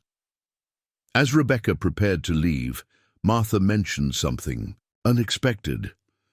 "You know, there was a woman who came asking similar questions about 10 years ago, said she was writing a book about women's contributions during the war. Very interested in the Caldwell house specifically. Did she leave a name or contact information? Let me check our visitor log." Martha consulted an old ledger book. "Here it is. Catherine Wells from Boston University. She left an email address, but it's probably outdated by now." Rebecca wrote down the information, thanking Martha for her assistance. Outside, she immediately searched for Catherine Wells Boston University WUTU on her phone, finding several academic papers and a book titled Silent Services, Women in American Signals Intelligence, 1941-1945. The book seemed directly relevant to Eleanor's potential role at Blackbird. Rebecca ordered a copy immediately, then headed home to prepare for her meeting with Dr. Fairchild the following day. That evening, after the children were occupied with homework, Rebecca searched for more information about Blackbird online. While the operation itself yielded few specific references, she found more details about OSS signals intelligence activities during the war, including the crucial role played by intercept stations in tracking German U-boat movements. A historical article about the Battle of the Atlantic mentioned that shore-based direction-finding stations along the eastern seaboard provided critical intelligence about U-boat positions, allowing convoy routes to be adjusted and hunter-killer groups to be deployed effectively. The article credited these signals intelligence operations with helping turn the tide in the desperate struggle to keep Allied shipping lanes open. The thought that her grandmother might have contributed to this vital war effort filled Rebecca with a complex mixture of pride and confusion. Why had Eleanor never shared this service with her family? Had she been sworn to such secrecy that she maintained her cover story even decades after the war ended? Her research was interrupted by a notification on her laptop, an email from an address she didn't recognize, with the subject line regarding Eleanor Matthews and Blackbird. Her heart racing, Rebecca opened the message. "Ms. Harlow, my name is Catherine Wells. I was contacted by Martha Jenkins from the Millfield Historical Society, who mentioned your interest in the Caldwell property and its wartime use. I've spent many years researching women's roles in W2PAFU signals intelligence, including the Blackbird network. If Eleanor Matthews was your relative, I may have information that would interest you. This is a subject that remains sensitive in certain contexts. I'm currently in Boston, but would be willing to meet if you're comfortable discussing this matter. Regards, Catherine Wells, Ph.D., Professor Emerita, Boston University." Rebecca stared at the screen in disbelief. Martha must have contacted the professor immediately after her visit. The quick response suggested Dr. Wells maintained an active interest in Blackbird, despite her emeritus status. After careful consideration, Rebecca replied, "Dr. Wells, thank you for reaching out. Eleanor Matthews was my grandmother. I recently purchased the Caldwell property and have discovered evidence of its connection to Blackbird and potentially my grandmother's involvement. I would welcome any information you might be able to share. I'm meeting with a historian from UVM tomorrow, but would be happy to arrange a conversation with you as well." The response came within minutes. "Ms. Harlow, this is quite remarkable timing. I'm currently finalizing a supplemental chapter for the second edition of my book, focusing specifically on the Blackbird network. I've been trying to verify certain details about the technical innovations developed at these stations. May I ask what evidence you've discovered regarding your grandmother's role?" Also, which UVM historian are you meeting? Some in the academic community have connections to agencies that maintain an interest in these historical operations. The warning was subtle but clear.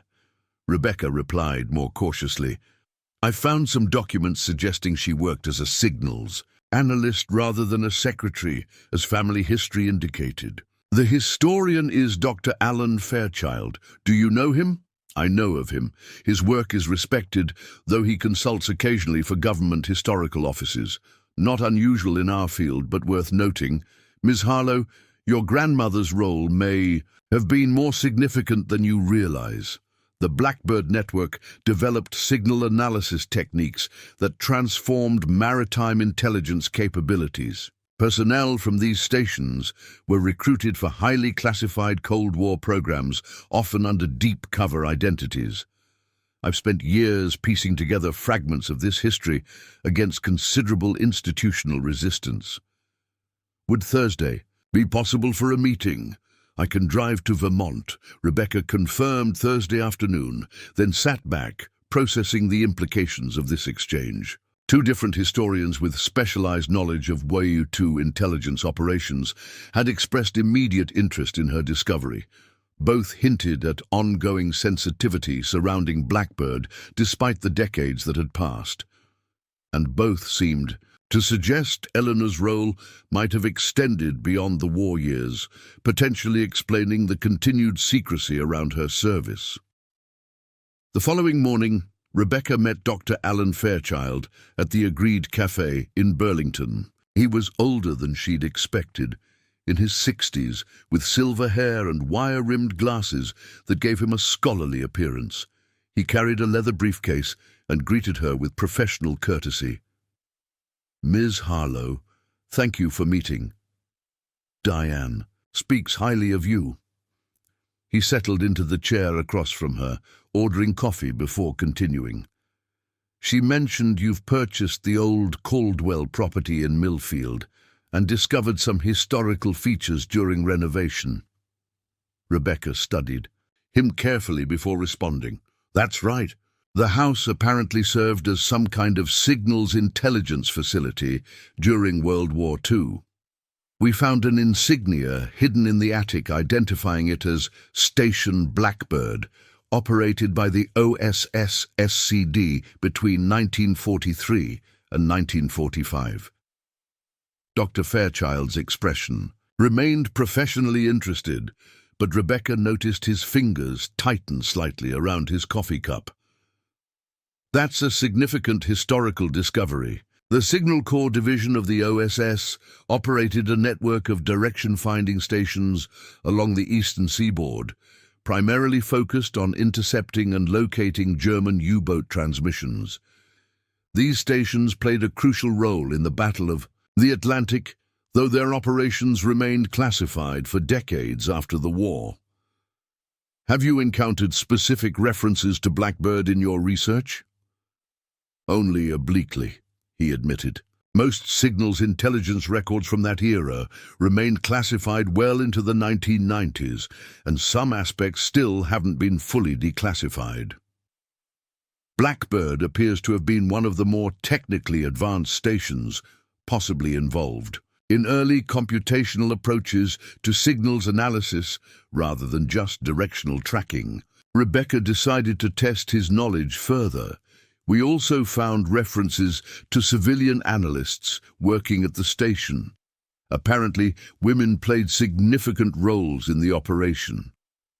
That aligns with patterns across intelligence operations during the war, Dr. Fairchild confirmed. The OSS and similar agencies recruited women with mathematical aptitude, musical training, or linguistic skills for code-breaking and signals analysis work. Many made crucial contributions that remained unacknowledged for decades due to both secrecy requirements and the gender expectations of the era. He seemed genuinely knowledgeable, without any indication he was fishing for specific information. Rebecca decided to reveal a bit more.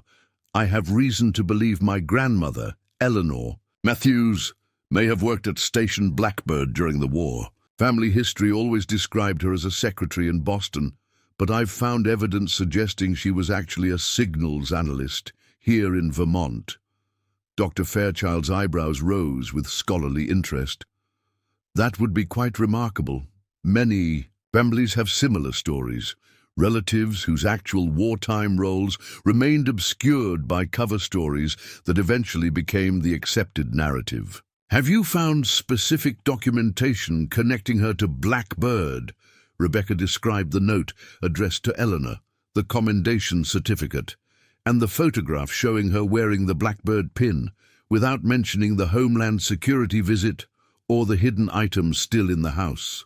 This seems quite compelling, Dr. Fairchild said after considering the evidence.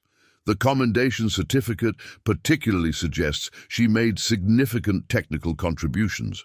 You mentioned it referenced improved frequency isolation techniques that could indicate algorithm development for separating overlapping radio signals, a persistent challenge in wartime signals intelligence. Why would this remain sensitive enough for continued classification decades later?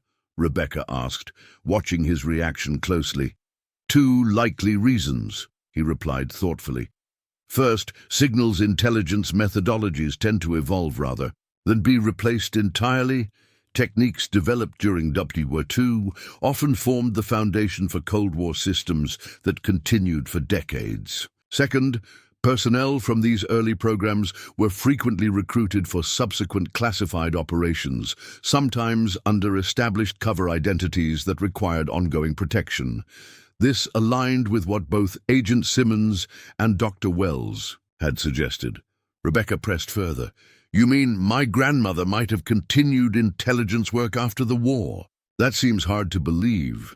She was a Boston housewife who baked cookies and hosted bridge clubs. Dr. Fairchild smiled slightly. The best cover identities are those indistinguishable from normal life. But I wouldn't necessarily jump to that conclusion. Many intelligence workers simply returned to civilian life after the war, carrying their secrecy oaths with them. The classification frameworks of that era were quite different from today. Many were told their work would remain classified for their entire lifetimes period. They continued discussing historical context for nearly an hour, with Dr. Fairchild providing valuable background about signals intelligence operations during the war, without pressing for specific details about what remained in the house. As they prepared to leave, he offered his assistance with proper historical documentation if she discovered additional materials. These sites are significant historical resources, he emphasized. Properly preserved and contextualized, they help us understand a crucial chapter in American intelligence history that remained hidden for too long. Rebecca thanked him for his insights, promising to stay in touch regarding any further discoveries. As they parted, he mentioned one final thought. You might want to check if there were any modifications to the house's electrical system dating to the 1943-45 period. Signals facilities often required specialized power configurations that sometimes remained in place after decommissioning. On the drive home, Rebecca reflected on the conversation.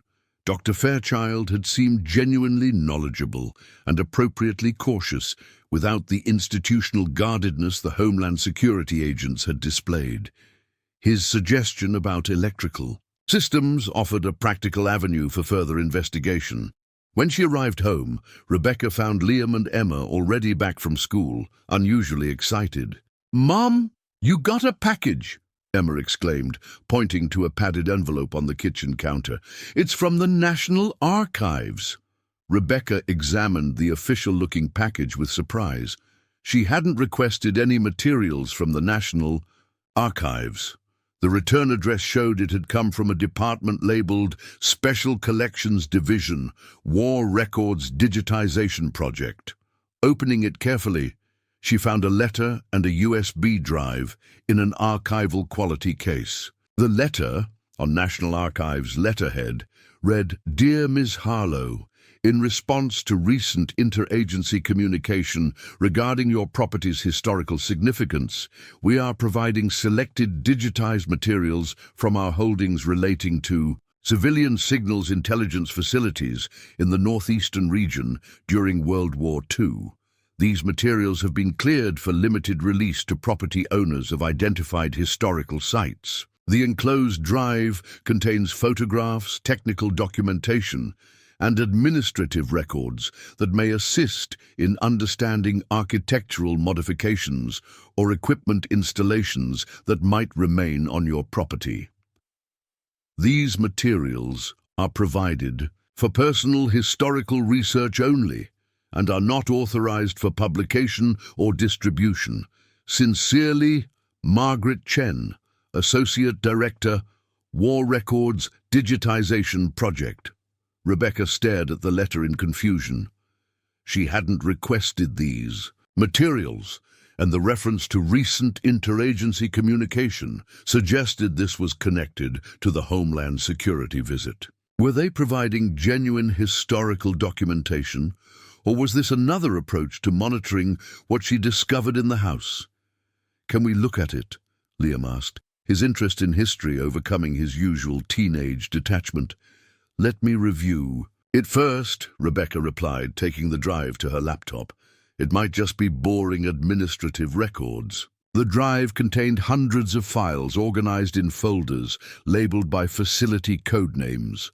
The Blackbird folder included photographs of radio equipment, technical diagrams of antenna configurations, and administrative records documenting personnel. Assignments, though names had been redacted, supply requisitions and maintenance schedules. More interesting were architectural drawings showing modifications made to the Caldwell House during its conversion to a signals facility, including details of reinforced attic flooring to support heavy equipment, specialized electrical wiring, and hidden antenna installations designed to be visually unobtrusive from the ground. One document particularly caught Rebecca's attention. A technical report titled Frequency Isolation Methodology Development, 1944-45, which described an innovative approach to separating overlapping radio signals to enhance clarity and analysis capabilities. Though the developer's name was redacted, the description matched the commendation certificate's reference to Eleanor's work on improved frequency isolation techniques. As Rebecca examined these materials, her phone chimed with an email notification. It was from Catherine Wells. "Miss Harlow, I've had an unexpected development regarding our planned meeting. A colleague with direct knowledge of Blackbird operations has contacted me after learning of my interest in the Caldwell property. She worked at another station in the network during the war and has first-hand knowledge of the program's technical innovations. She's elderly but still sharp-minded and very interested in meeting you. Would it be acceptable if she accompanied me on Thursday? She specifically mentioned her interest in learning whether certain technical materials remain at the site." Margaret. Winters was her operational name, though I don't know if that was her real name during service. The mention of technical materials raised Rebecca's guard. Was this another approach to discover what might still be hidden in the house, or a genuine historical connection that could provide context for her grandmother's work? She replied carefully, "I'd be happy to meet both of you, though I should mention that Homeland Security has already visited to document the site's historical features. They're scheduled to return next week with a technical team. I'm trying to understand the historical significance while ensuring proper preservation of whatever we find during renovation." The response came quickly. The government's sudden interest isn't surprising, but raises concerns. In my experience, official historical documentation often results in materials disappearing into classified archives, unavailable even to serious academic researchers. Margaret has been trying to piece together the technical history of Blackbird for decades, often against institutional resistance. She believes your grandmother may have been responsible for a significant cryptographic innovation that remained classified well into the Cold War. Thursday's meeting would give you an independent perspective before the government team returns. Rebecca sat back, considering the implications. The convergence of interest from multiple directions, Homeland Security, academic historians, and now apparently a former Blackbird operative, suggested the site and whatever remained hidden within. It held significance beyond mere historical curiosity. She glanced at the digital archives on her screen, the hidden compartment in the attic, and thought of her grandmother's secret service. The quiet, conventional woman who had taught her to bake cookies had apparently developed cryptographic innovations significant enough to remain sensitive decades later.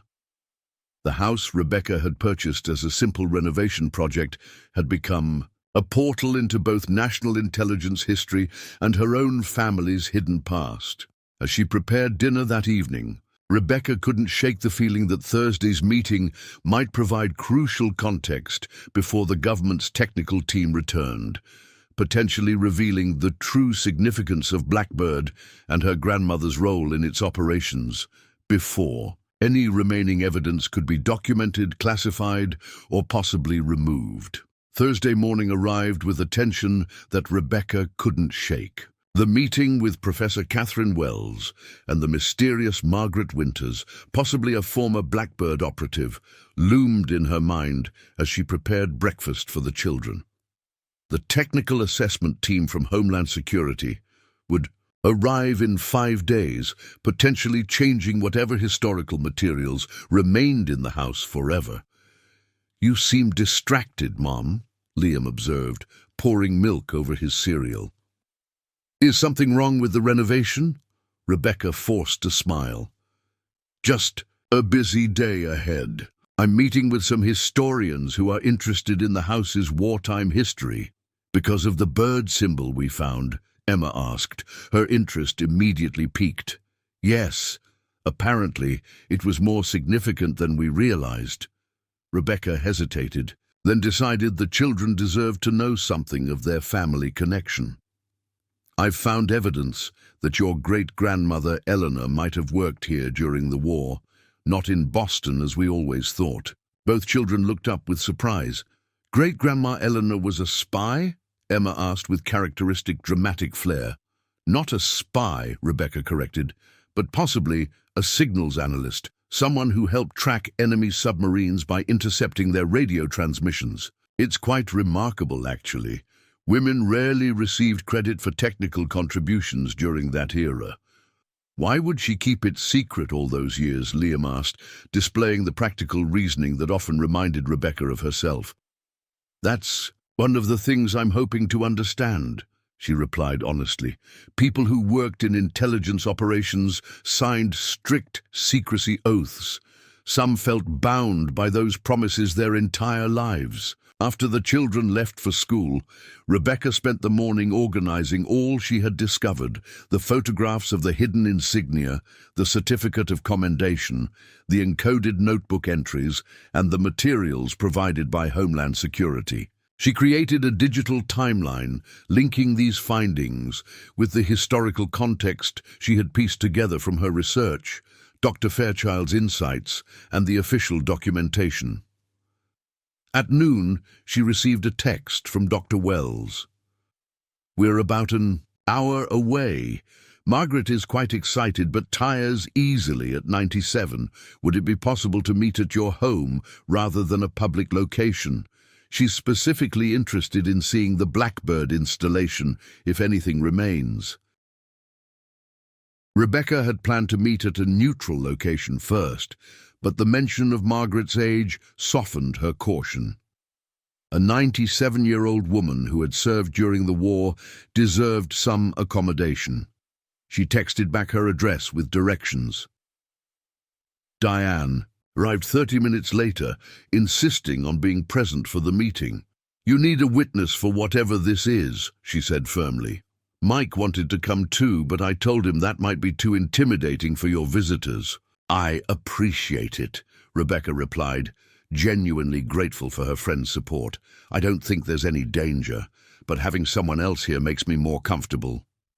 Just before 1 p.m., a car pulled into the driveway, a late-model sedan driven by a woman who appeared to be in her 70s. She came around to the passenger side and helped an elderly woman from the car, supporting her as they slowly made their way to the front porch. Rebecca opened the door before they could knock. "Dr. Wells, I'm Rebecca Harlow. Please, call me." "Catherine?" the younger woman replied, extending her hand. She was trim and professional-looking, with short silver hair and alert eyes behind stylish glasses. "And this is Margaret Winters." The elderly woman beside her stood remarkably straight, despite leaning on a cane. Her white hair was neatly styled, and though her face showed the lines of nearly a century of life, her pale blue eyes remained sharp and assessing. She wore a simple navy dress with a small pin on the lapel, a pin that made Rebecca's breath catch. It was identical to the one in Eleanor's photograph and the bronze Blackbird in the hidden metal box. "You recognize my pin?" Margaret observed, her voice surprisingly strong. "Good eyes, young lady." "I've seen one like it before," Rebecca acknowledged, inviting them inside. "My grandmother had one." As they settled in the living room with tea Rebecca had prepared, Catherine began outlining her academic interest in women's contributions to signals intelligence. "My research focuses on operations that have been historically overlooked, particularly the technical innovations developed by female analysts who rarely received formal recognition. Catherine has been pestering me for years about my wartime service," Margaret interjected with a wry smile. "I've only recently begun sharing certain details as the classifications have expired. When she mentioned your discovery here at station, Blackbird, I knew I needed to come." "You worked in signals intelligence during the war?" Rebecca asked. "I was stationed at Heron, the sister installation to Blackbird, about 60 miles from here on Lake Champlain," Margaret confirmed. "We were part of a triangulation network stretching from Maine to Virginia, though most historical accounts mention only the larger facilities near Washington." Rebecca introduced Diane, then carefully showed them the photograph she had taken of the hidden insignia, watching Margaret's reaction. The elderly woman's eyes lit up with recognition. "Just as I remember," she said softly. "Each station had its own bird designation. The surrounding symbols were part of our operational cipher, a simple identification code rather than anything truly classified. May I see the actual installation?" "It's in the attic," Rebecca explained. "The stairs are quite steep." "I've been climbing stairs for nearly a century, dear," Margaret replied with determination. "I didn't travel all this way to be deterred by a staircase." With Catherine providing support on one side and Rebecca on the other, Margaret slowly made her way to the second floor and then up the narrower attic stairs. When they reached the hidden panel, Rebecca opened it to reveal the Blackbird insignia. Margaret stood silently for a long moment, her expression complex with emotion. "Remarkable." "Reservation," she finally said. "Most stations were stripped completely when decommissioned." "The panel was hidden behind wallpaper and a large wardrobe," Rebecca explained. "We only found it because of a note addressed to my grandmother, Eleanor Matthews. It specifically mentioned something hidden behind the wardrobe." Margaret's posture straightened perceptibly at the name. "Eleanor Matthews, you're Eleanor's granddaughter." "Yes, did you know her?" The elderly woman carefully lowered herself onto a sturdy trunk nearby. "Know her? My dear, Eleanor Matthews was perhaps the most brilliant analyst in the entire network. Her frequency isolation methodology revolutionized our ability to separate overlapping transmissions. We called it the Matthews method throughout the system." Rebecca felt a surge of pride mixed with disbelief. "I had no idea. She never spoke about any of this. Family history always described her as a secretary in Boston during the war." That was her cover story, Catherine explained gently. Many women who performed classified work maintained simple cover identities: secretaries, clerks, switchboard operators. These roles explained their absence from home while raising minimal interest or questions. Margaret nodded in agreement. Security was paramount. Even our families couldn't know what we actually did. Eleanor was recruited for her mathematical abilities. She had studied advanced mathematics at Radcliffe before the war, though few women could pursue such interests professionally in those days. "Did you work directly with her?" Rebecca asked. "Occasionally, during network calibration sessions. The Blackbird, Heron, Osprey triangle formed our primary northeastern detection grid. Eleanor developed a mathematical model for predicting submarine positions based on transmission patterns, not just locating where a signal originated, but anticipating where the vessel would be hours later. It saved countless lives by redirecting shipping convoys away from wolfpack formations. Rebecca thought of the encoded notebook entries mentioning EM's frequency prediction model. The pieces were beginning to fit together. "After I found the Insignia," she said carefully, "I discovered a metal box hidden beneath the floorboards containing a notebook, identification cards, and what looks like a specialized calculation device. There was also a certificate commending Eleanor for developing improved frequency isolation techniques." Both Catherine and Margaret showed immediate interest. "The technical documentation survived?" Catherine asked, her academic excitement evident. "This could fill significant gaps in the historical record.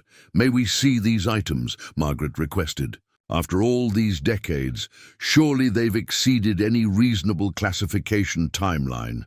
Rebecca hesitated only briefly before retrieving the metal box from its hiding place. As Margaret carefully examined each item, her hands trembled slightly. Not from age, Rebecca suspected, but from emotion. "This is definitely Carter's handwriting," Margaret said, indicating the notebook entries signed C. "Commander Robert Carter. He was the technical director for the entire Northeastern network. Brilliant man, though rather reserved personally. Was he the C who left the note for my grandmother?" Margaret nodded. "Almost certainly. He had tremendous respect for Eleanor's abilities. There were rumors they became quite close, though fraternization between officers and civilian staff was officially discouraged. The calculation device particularly captivated Margaret. "The Matthews calculator," she said, handling it reverently. "I used a production version of this at Heron. Eleanor developed the prototype here at Blackbird, a specialized slide rule for correlating frequency variations with atmospheric conditions and geographical positions. It allowed us to achieve positioning accuracy that was uncanny for the technology of the time." As they carefully examined each item, Rebecca shared the documentation Homeland Security had provided and mentioned their planned technical assessment the following week. Catherine frowned at this information. Government historical documentation often results in materials being removed to secure facilities, ostensibly for preservation, but effectively removing them from public or academic access. "That's what concerns me," Rebecca admitted. "They've been professional so far, but I sense there's more to their interest than simple historical documentation." "There likely is," Margaret confirmed. "The Matthews method wasn't just historically significant. It established mathematical principles for signals analysis that evolved into systems used throughout the Cold War and beyond. Some of those applications likely remain sensitive, but after nearly 80 years, Rebecca questioned. "Intelligence methodologies have remarkably long lifespans," Catherine explained. "Fundamental approaches get refined rather than replaced. Entirely. What Eleanor developed might have evolved into techniques still relevant to modern signals intelligence." Margaret carefully returned the calculation device to the box. "What puzzles me is why Eleanor left these materials here rather than taking them when she transitioned to her next assignment. Next assignment? Rebecca echoed. What do you mean? The elderly woman's expression became cautious. Perhaps I've spoken out of turn. What do you know about Eleanor's life after Blackbird was decommissioned? Just that she returned to Boston, met my grandfather at a USO dance in 1947, and settled into married life. She never mentioned any connection to Vermont or intelligence. Work. Margaret and Catherine exchanged meaningful glances before Margaret continued. Many of us were recruited for continued service after the war. As tensions with the Soviet Union escalated, Eleanor's skills were particularly valuable. I had assumed you knew... Knew what? Rebecca pressed. That Eleanor's return to Boston in 1945 was actually a transition to a new cover identity. The marriage to your grandfather in 1947 was genuine.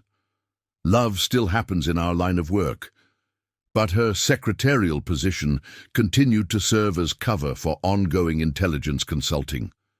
At least until the early 1960s, based on my last contact with her.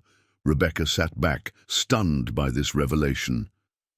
My grandmother was essentially living a double life for decades, while raising my mother.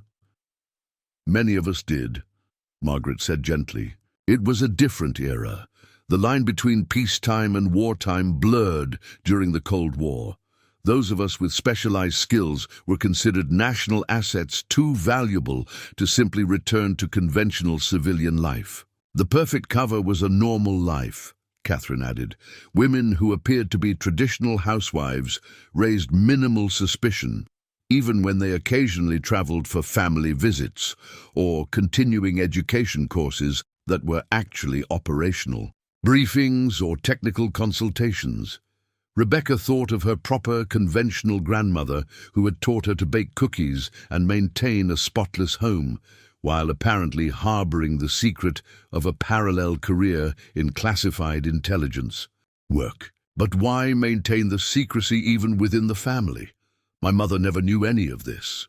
Compartmentalization was standard procedure, Margaret explained. Families weren't told for both security reasons and their own protection. If Eleanor was involved in Soviet-focused operations, that secrecy would have been particularly strict. And the materials here. Rebecca gestured to the hidden compartment and metal box. Why leave operational materials in a decommissioned facility? That's what puzzles me, Margaret admitted. Protocol required all technical documentation to be returned to central archives when stations were decommissioned. Eleanor must have had a reason for preserving these specific items here, perhaps as insurance or leverage of some kind.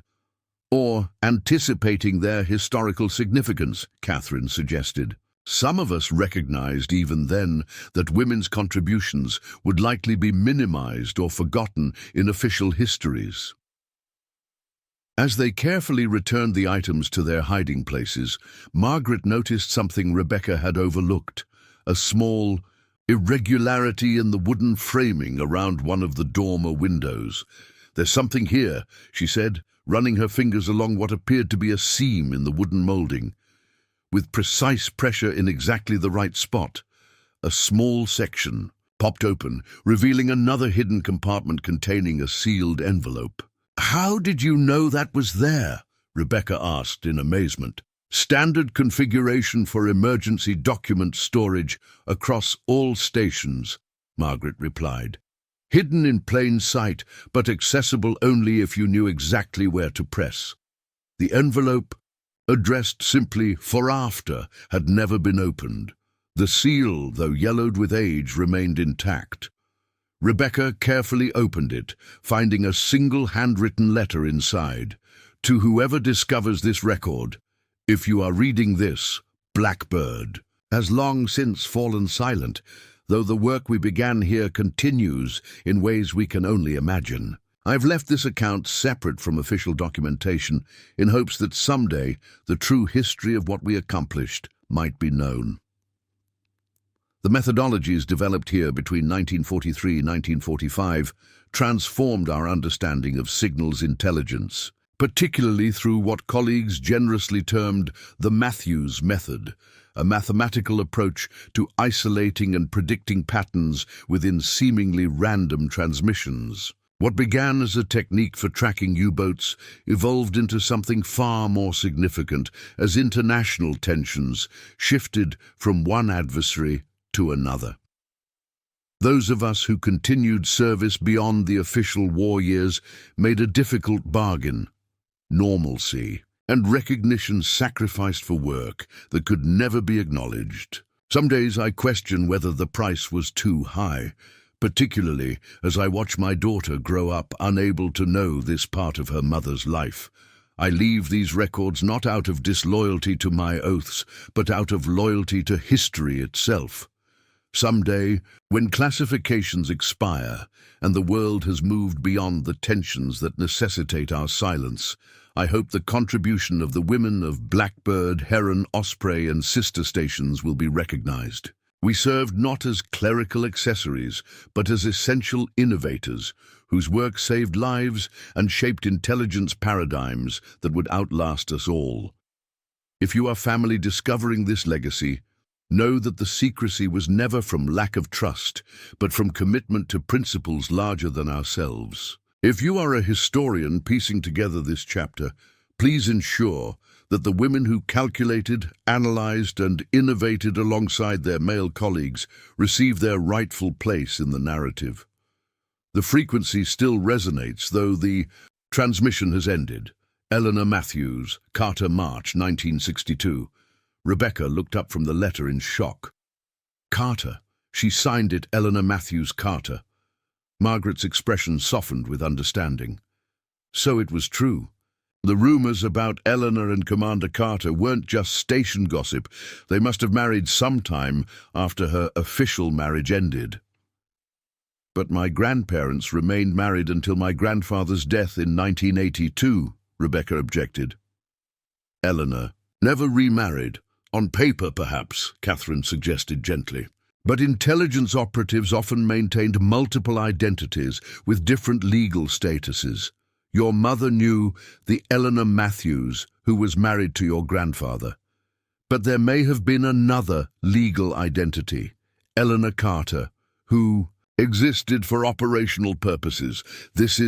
Rebecca struggled to find words. It's overwhelming. I don't even know who my grandmother really was anymore. She was both women, Margaret said firmly. The grandmother who loved you and taught you to bake cookies was genuine. The brilliant mathematician who helped win a war and shape Cold War. Intelligence was equally real. One identity didn't invalidate the other.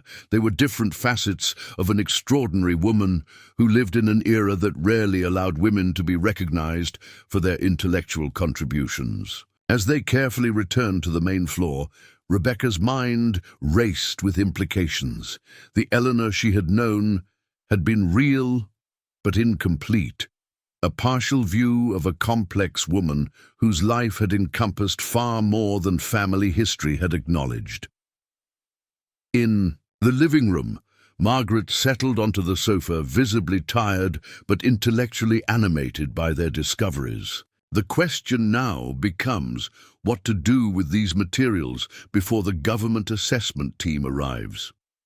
What do you mean? Rebecca asked. Technical documentation like the Matthews calculator and the development notebooks have significant historical value, Catherine explained.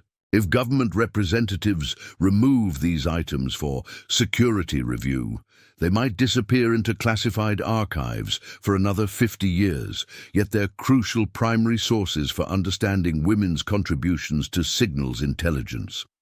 Are you suggesting I hide them from the assessment team? Rebecca asked, uncomfortable with the implication.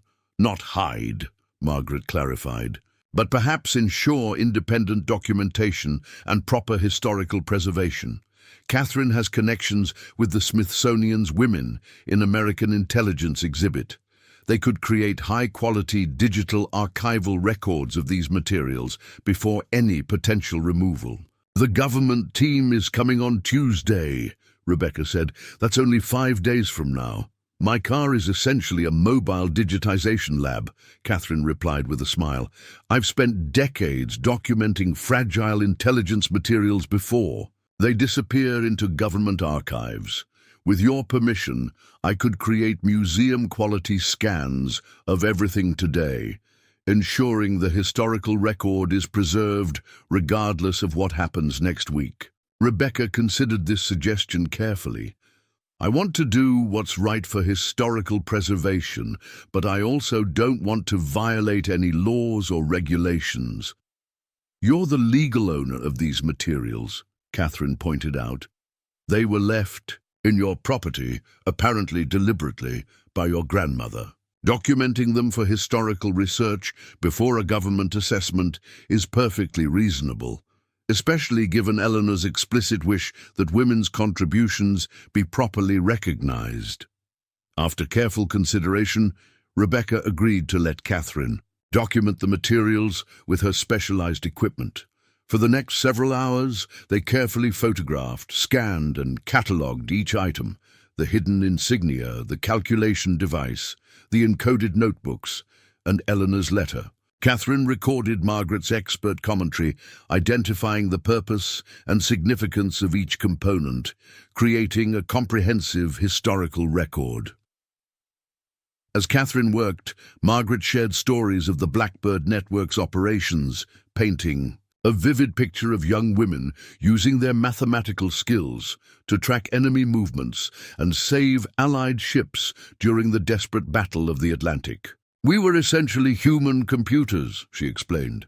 Before electronic computing became sophisticated, human analysts with mathematical aptitude were the backbone of signals intelligence. Women were recruited specifically because we had the necessary skills and received significantly lower pay than male counterparts with equivalent abilities. Yet you stayed with it even after the war, Rebecca observed. The work mattered, Margaret said simply. When you develop skills that directly save lives, it's difficult to set that aside and return to traditional roles society deemed appropriate for women. Many of us found the classified work more fulfilling than the conventional lives we presented to the world.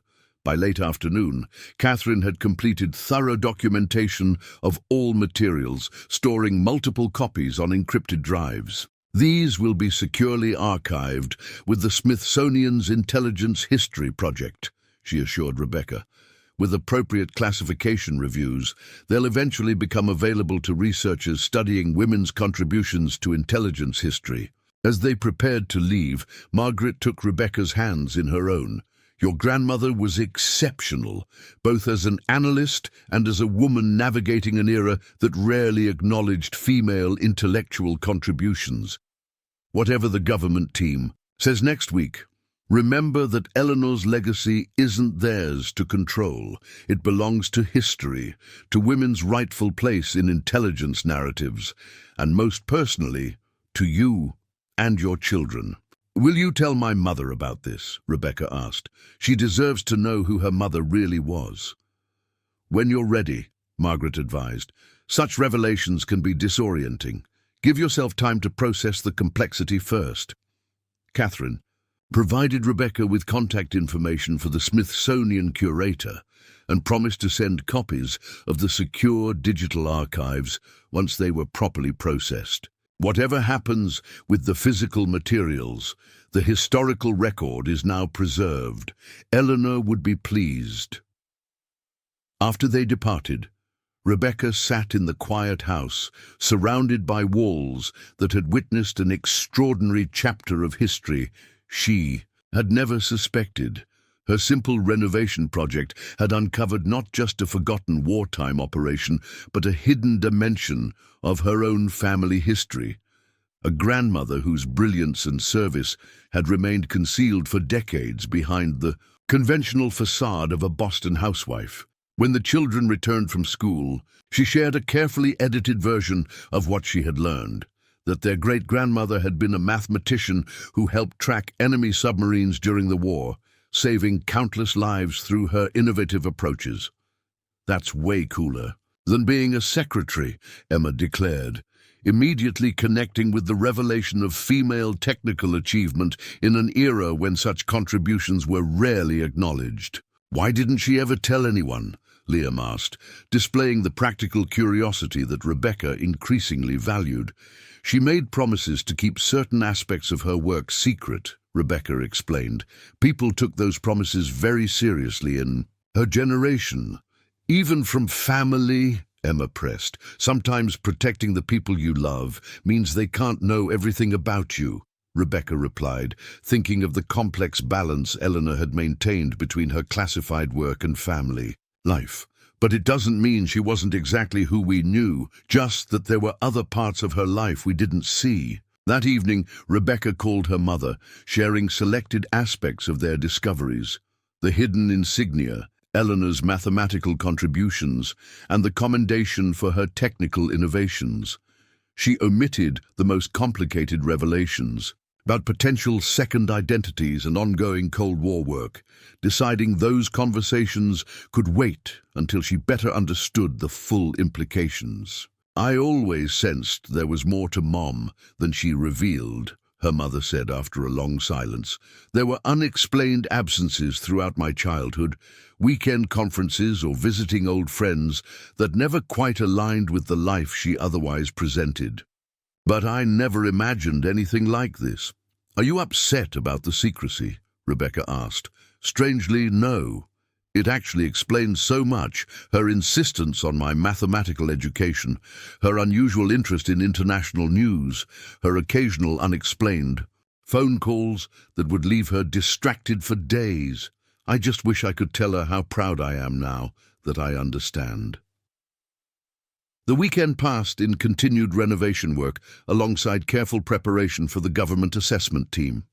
Rebecca secured the hidden materials exactly as they had been found, deciding that transparency about the historical significance combined with the security of knowing proper documentation existed elsewhere was the best approach. On Tuesday morning, the technical assessment team arrived, a four-person group with specialized equipment for scanning and documenting historical modifications to the house. Agent Simmons led the team, explaining they would conduct non-invasive examination of the structural elements associated with Blackbird's operations. "We are particularly interested in any remaining communication infrastructure," she explained. "These early signals installations often had sophisticated antenna systems integrated into the architecture in ways designed to be visually unobtrusive." Rebecca showed them the hidden insignia and mentioned finding the metal box with technical materials, watching their reactions carefully. As expected, they showed immediate interest, particularly in the Matthews calculator and development notebooks. "These are remarkably well-preserved examples of early signals analysis tools," the technical lead commented, examining the calculator with professional admiration. "The mathematical approaches developed during this period established foundations for computational methods that evolved throughout the Cold War. My grandmother developed that device," Rebecca said proudly. "Eleanor Matthews.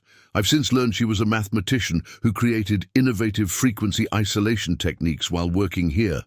Agent Simmons looked up with new interest. "Matthews?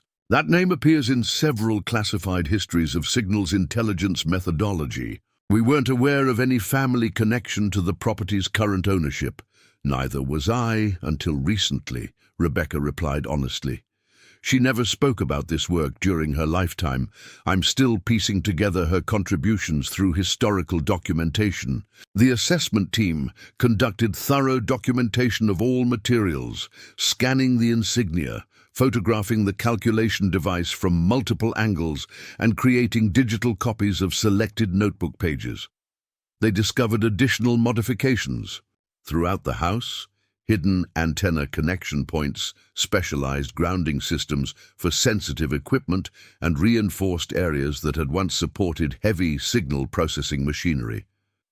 "These sites are historically significant beyond their intelligence applications," one team member explained, while scanning a section of modified wiring. "They represent an intersection of architectural adaptation, technical innovation, and human ingenuity during a critical historical period. To Rebecca's relief, they made no attempt to remove any physical materials, instead creating comprehensive documentation while leaving everything in place. Agent Simmons explained that a historical preservation assessment would follow, potentially, designating the house as a site of historical significance with recommendations for preserving key elements during continued renovation. Your grandmother's contributions were more significant than most publicly available histories acknowledge, she told Rebecca as the team prepared to depart. The innovations developed here influenced signals, intelligence methodologies for decades. You should be proud of that legacy. I am, Rebecca replied simply. I just wish I had known while she was alive. After the assessment team departed, Rebecca felt a complex mixture of emotions, pride in Eleanor's previously unknown achievements, lingering questions about the full extent of her double life, and a new appreciation for the house they were renovating. What had begun as a desperate financial decision to escape rising rents had transformed into a connection with both national history and her own family's hidden past.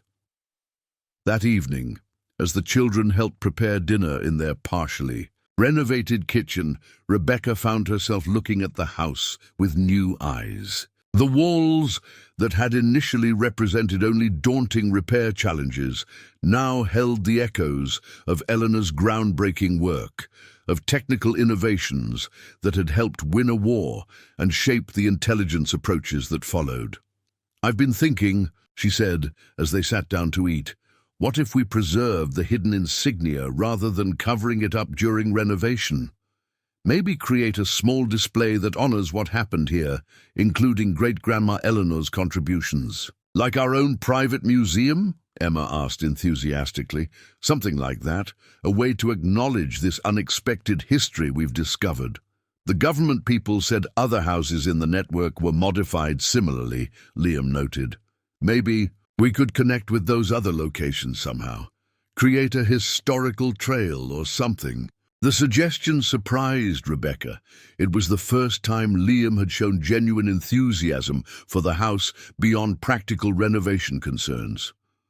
"That's a brilliant idea. Margaret mentioned sites at Prospect Hill and Lake Champlain. Perhaps there's a way to acknowledge this forgotten network while still making the house our home." As they discussed possibilities, Rebecca felt a growing sense that they had become not just owners, but stewards of something historically significant, a physical link to a chapter of history that had remained hidden for too long, particularly the contributions of women whose technical innovations had been obscured by both official secrecy and cultural expectations. Later that night, after the children had gone to bed, Rebecca returned to the attic alone. She opened the hidden panel and studied the Blackbird insignia in the soft light of her phone. Behind those stylized wings and cryptic symbols lay the story of extraordinary women who had applied their mathematical brilliance to save lives and shape history, only to return to conventional existences where their achievements remained unacknowledged. "I see you now, Grandma," she whispered to the empty attic. "I understand why you kept your secrets, but I promise your legacy won't remain hidden anymore." The single mother who had purchased a dilapidated farmhouse seeking only affordable shelter had discovered something far more valuable. A hidden chapter of history, the unexpected brilliance of her grandmother's secret life, and a legacy of female technical achievement that deserved recognition after decades in the shadows. Whatever challenges the renovation still presented, Rebecca now understood that some houses contain not just rooms and walls, but stories waiting to be discovered, stories that can transform our understanding of both history and the people we thought we knew. In uncovering Station Blackbird, she had found not just historical significance, but a personal connection to a grandmother whose full brilliance could finally be acknowledged, a legacy she could now pass on to her own children, ensuring that Eleanor Matthews' contributions would never again be hidden behind wallpaper and wardrobes, but celebrated as part of both family history and the long-overlooked story of women who helped win a war through mathematical innovation rather than combat. Up next, you've got two more standout stories right on your screen. If this one hit the mark, you won't want to pass these up. Just click and check them out. And don't forget to subscribe and turn on the notification bell so you don't miss any upload from us.